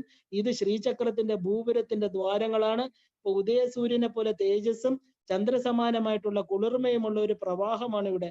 നമ്മൾ ആദ്യത്തെ ഒരു മതിലിലോട്ട് കയറുകയാണ്. ചിന്താമണി ഗ്രഹത്തിന്റെ മധ്യഭാഗത്ത്, അതായത് മഹത്തരവും രത്നനിർമ്മിതമായിട്ടുള്ള വേദികയുടെ മധ്യത്തിലെ പീഠങ്ങളുടെ മുകളില് സ്ഥിതി ചെയ്യുന്ന ഒരു ബിന്ദു രൂപത്തിലുള്ള ഒരു ചക്രത്തെ ഞാൻ സ്തുതിക്കുകയാണ്. കാരണം എന്താ, ആദ്യം നമ്മൾ ചിന്താമണി ഗൃഹത്തിന്റെ ഒത്ത നടുവിലായിട്ട് രത്നനിർമ്മിതമായിട്ടിരിക്കുന്ന ഒരു വേദി, അതിലൊരു ബിന്ദുമയമായിട്ടുള്ള ഒരു ചക്രമുണ്ടെന്ന് ശ്ലോകത്തിൽ പറയുന്നുണ്ട്. ആ ബിന്ദു ആദ്യം നമ്മൾ ധ്യാനിക്കണം. എന്നാൽ അവിടെ ആരാ ഇരിക്കുന്നത്? ആ ബിന്ദുവിലാണ് മഹാത്രിപുര സുന്ദരി എന്ന് ഇരിക്കുന്ന മഹാപീഠം. ആ പീഠത്തെ സ്മരിച്ചാലേ നമുക്ക് ഈ ഒരു 9 പർവ്വങ്ങൾ കടന്നു പോകാൻ പറ്റൂ. അപ്പൊ നമുക്ക് ഇവിടെ ശ്രീ ലളിതാദേവി വിരാജിച്ചരുളുന്ന ബിന്ദുപീഠം, ശ്രീചക്രത്തിന്റെ വർണ്ണന ഈ ശ്ലോകത്തിൽ നിന്നാണ് നമ്മൾ തുടങ്ങുന്നത്. കാരണം ശ്രീചക്രം, മന്ത്രം, ദേവി, ഇത് മൂന്നും എന്താ പറയാ ഒന്ന് തന്നെയാണ്. കാരണം ഉപാസനയുടെ പ്രാരംഭത്തില് ശ്രീകോവിലിന്റെ മുമ്പിൽ നിൽക്കുന്ന ഭക്തൻ ഉള്ളില് പീഠസ്ഥയായിരിക്കുന്ന ബിംബത്തിലിരിക്കുന്ന ഈശ്വര സ്വരൂപം ആ കാണുന്നത് പോലെ ശ്രീചക്രത്തില് സർവാനന്ദദായിനിയായിട്ടിരിക്കുന്ന ലളിതാദേവിയെ ബിന്ദു ചക്രത്തിൽ നമ്മൾ ദർശിക്കണം. ഈ ബിന്ദു ചക്രത്തെ സർവാനന്ദമയ ചക്രം എന്ന് വിളിക്കണം. ഈ ക്ഷേത്രത്തിലായാലും ഈശ്വര സന്നിധിയിലായാലും യഥാർത്ഥമായിട്ട് പരമഭക്തനായിട്ട് ഒരുവന്റെ ശ്രദ്ധ മുഴുവൻ എവിടെയായിരിക്കും? ആ കേന്ദ്ര ബിന്ദുവില്, ഗർഭഗൃഹത്തിലിരിക്കുന്ന ബിംബത്തിലായിരിക്കും. അതുപോലെ നമ്മൾ ഇനി ഇവിടെ എന്തൊക്കെ കണ്ടാലും നമ്മുടെ ചിന്ത മുഴുവൻ എവിടെയാ? ഈ മഹാപീഠത്തില് ബിന്ദു ചക്രത്തിലിരിക്കുന്ന ലളിതാദേവിയാണ്. അപ്പൊ നമ്മുടെ മനസ്സ് എപ്പോഴും അവിടെയാ നിൽക്കുന്നത്. ബാക്കിയുള്ളതൊക്കെ നമ്മൾ കാണുന്നു, കേൾക്കുന്നു എന്നുള്ളത് മാത്രമേ ഉള്ളൂ. അപ്പൊ ഈ ബിന്ദു ചക്രത്തില് ഇരിക്കുന്ന ആ ലളിതാ പരമേശ്വരിയെ നമുക്ക് നേരിട്ട് കാണണമെങ്കിൽ എന്ത് ചെയ്യണം? ഒരു ചക്രം നിർമ്മിച്ചാല് അതിൽ ബിന്ദു രേഖപ്പെടുത്തുമ്പോഴാണ് ഈശ്വര സാന്നിധ്യം ഉണ്ടാവുന്നത്. ഏതിനും നമുക്ക് ആദ്യം ഒരു പൊട്ട്, ഒരു ബിന്ദു, അതാണ് നമ്മുടെ ആ ഈശ്വരന്റെ പൂർണ്ണത എന്ന് പറയുന്നത്. അപ്പോ ഈ ആ ഒരു രീതിയിൽ നോക്കുകയാണെങ്കിൽ ഈ സർവാനന്ദമയ ചക്രം, ബിന്ദുമയ ചക്രമാണ്. ഇവിടെ സാക്ഷാൽ ദേവിയാണ് അവിടെ ഇരിക്കുന്നത്. അതുകൊണ്ടായിരിക്കാം നമ്മൾ ഈ ബിന്ദു ചക്രത്തിന് ആദ്യം ഇരിപ്പിടം, അതായത് പീഠങ്ങളുടെ മുകളിലായിട്ട് ആദ്യം കാണാൻ പറഞ്ഞത്. കാരണം നമുക്ക് ആരെയാ കാണേണ്ടത്? ബാക്കിയുള്ളവരൊക്കെ കാണുന്നു, ശരി. പക്ഷെ നമ്മുടെ ചിന്ത, നമ്മുടെ മനസ്സ് എവിടെയാ നിൽക്കുന്നത്? ഈ പറയുന്ന ബിന്ദു പീഠത്തിൽ നമുക്ക് അമ്മയെ കാണണം. കാരണം എല്ലാ ചക്രങ്ങളിലും വെച്ച് അടിയിലുള്ള ചക്രത്തിന്റെ താഴത്തെ തട്ടിലുള്ള ലളിതാദേവിയുടെ തേജസ്സിൽ നിന്നാണ് നമ്മൾ പതുക്കെ പതുക്കെ മുകളിലോട്ട് പോകാൻ പോകുന്നത്. ആ തേജസ്സിന്റെ അംശങ്ങളാണ് ഈ അണിമ തുടങ്ങിയ സിദ്ധിദേവതകൾ. അപ്പൊ ഭൂനിരപ്പിലുള്ള ശ്രീചക്രത്തില് അതിന്റെ ഏറ്റവും പുറമേയുള്ള ഭൂപുരം, നമ്മൾ ആദ്യം നമ്മുടെ ലക്ഷ്യം എവിടെ വെച്ചു? ബിന്ദു ചക്രത്തിലിരിക്കുന്ന അമ്മ. അമ്മയെ കാണണമെങ്കിൽ എന്ത് ചെയ്യണം? നമ്മൾ താഴേന്നേ കയറിപ്പോണം അല്ലേ? ആദ്യം നമുക്ക് ഭൂപുരം നോക്കാം. ആദ്യത്തെ ചക്രമാണ് ഈ ശ്രീചക്രത്തിന്റെ ഏറ്റവും അടിയിലിരിക്കുന്ന ഏറ്റവും, അതിനെ ത്രൈലോക്യ മോഹന ചക്രം എന്ന് പറയും. അതിന് വേറൊരു പേരാണ് ഭൂപുരം. അപ്പൊ ഈ ഒന്നിന് മുകളിലായിട്ട് അടുക്കി വെച്ചിട്ടുള്ള മേരു പ്രസ്ഥാനം, അതാണ് ശ്രീചക്രം എന്ന് പറയുന്നത്. ആ ബിന്ദു, ത്രികോണ, വസുകോണ, ദശാരയുഗ്മം ഇതെല്ലാം ചേർന്നിരിക്കുന്ന ഒരു 3 ഡയമെൻഷനൽ ഒരു എന്താ പറയാ, അത് ഒരു ശൃംഗം പോലെ ഇരിക്കുന്ന, ഇങ്ങനെ കൂർത്തിരിക്കുന്ന ഒരു മേരു പ്രസ്ഥാനമാണ് ശ്രീചക്രം. അതിൽ ഏറ്റവും അടിയിലിരിക്കുന്ന ശ്രീചക്രത്തിന്റെ ഏറ്റവും അടിയിലിരിക്കുന്ന ആ സ്ക്വയറിനെ നമ്മൾ ഭൂപുരം എന്ന് പറയും. ഭൂപുരത്തിന്റെ ഏറ്റവും പുറമേയുള്ള പീഠം, അതായത് ആ ഒരു ഫലകത്തില്, അതിനെയാണ് ഭൂപ്രസ്ഥാനം എന്ന് പറയുന്നത്. അതിന്റെ പുറമേ 3 രേഖകള്. ആ 3 രേഖകളിൽ ഏറ്റവും പുറമേയുള്ള രേഖയില് ആദ്യത്തെ നമ്മൾ കാണുന്നത് അണിമ, ഗരിമ, ലഘിമ, ഈശുത്വം, വശ്യത്വം, പ്രാകാത്മ്യം, ഭുക്തി, പ്രാപ്തി, സർവകാമ സിദ്ധിദേവതകള് ഇവരിയ്ക്കുകയാണ് അവിടെ. ഈ 10 സിദ്ധിദേവതമാര് ലളിതാ ഉപാഖ്യാനത്തില് ഖഡ്ഗമാല ദേവികളില് അതുപോലെ തന്നെ ഖഡ്ഗമാലയിൽ നമ്മൾ വരുന്നുണ്ട്. ഈ എന്താ പറയാ, ഈ സിദ്ധിദേവതമാരാണ് ആദ്യമായിട്ട് എന്താ പറയാ, നമുക്ക് സർവകാമ, എന്താ പറയാ, അണിമ, ലഘിമ, ഈ ശക്തികളെല്ലാം ഒരു മനുഷ്യന്റെ ജീവന് കൊടുക്കുന്നത് ഇവരാണ്. അപ്പൊ ദേവിയെ സേവിച്ചുകൊണ്ട് ആദ്യത്തെ ചക്രത്തിൽ ഇരിക്കുന്നതാണ് ഇവര് അണിമാതി സിദ്ധികള്. അപ്പൊ അത് അവര് വസിക്കുന്ന പീഠത്തിന്റെ തൊട്ടു മുകളിലായിട്ട് ചന്ദ്രകല ശിരസിൽ ധരിച്ചിരിക്കുന്ന അഷ്ടമാതൃക്കളെ കാണാം നമുക്ക്. രണ്ടാമത്തെ ലൈൻ, അവിടെയാണ് ബ്രാഹ്മി തുടങ്ങിയ മാതൃക്കൾ ഇരിക്കുന്നത്. അവര് നമ്മുടെ ക്ഷേമത്തെ, അഷ്ടമാതൃക്കൾ നമ്മളെ രക്ഷിക്കുന്നവരാണ്.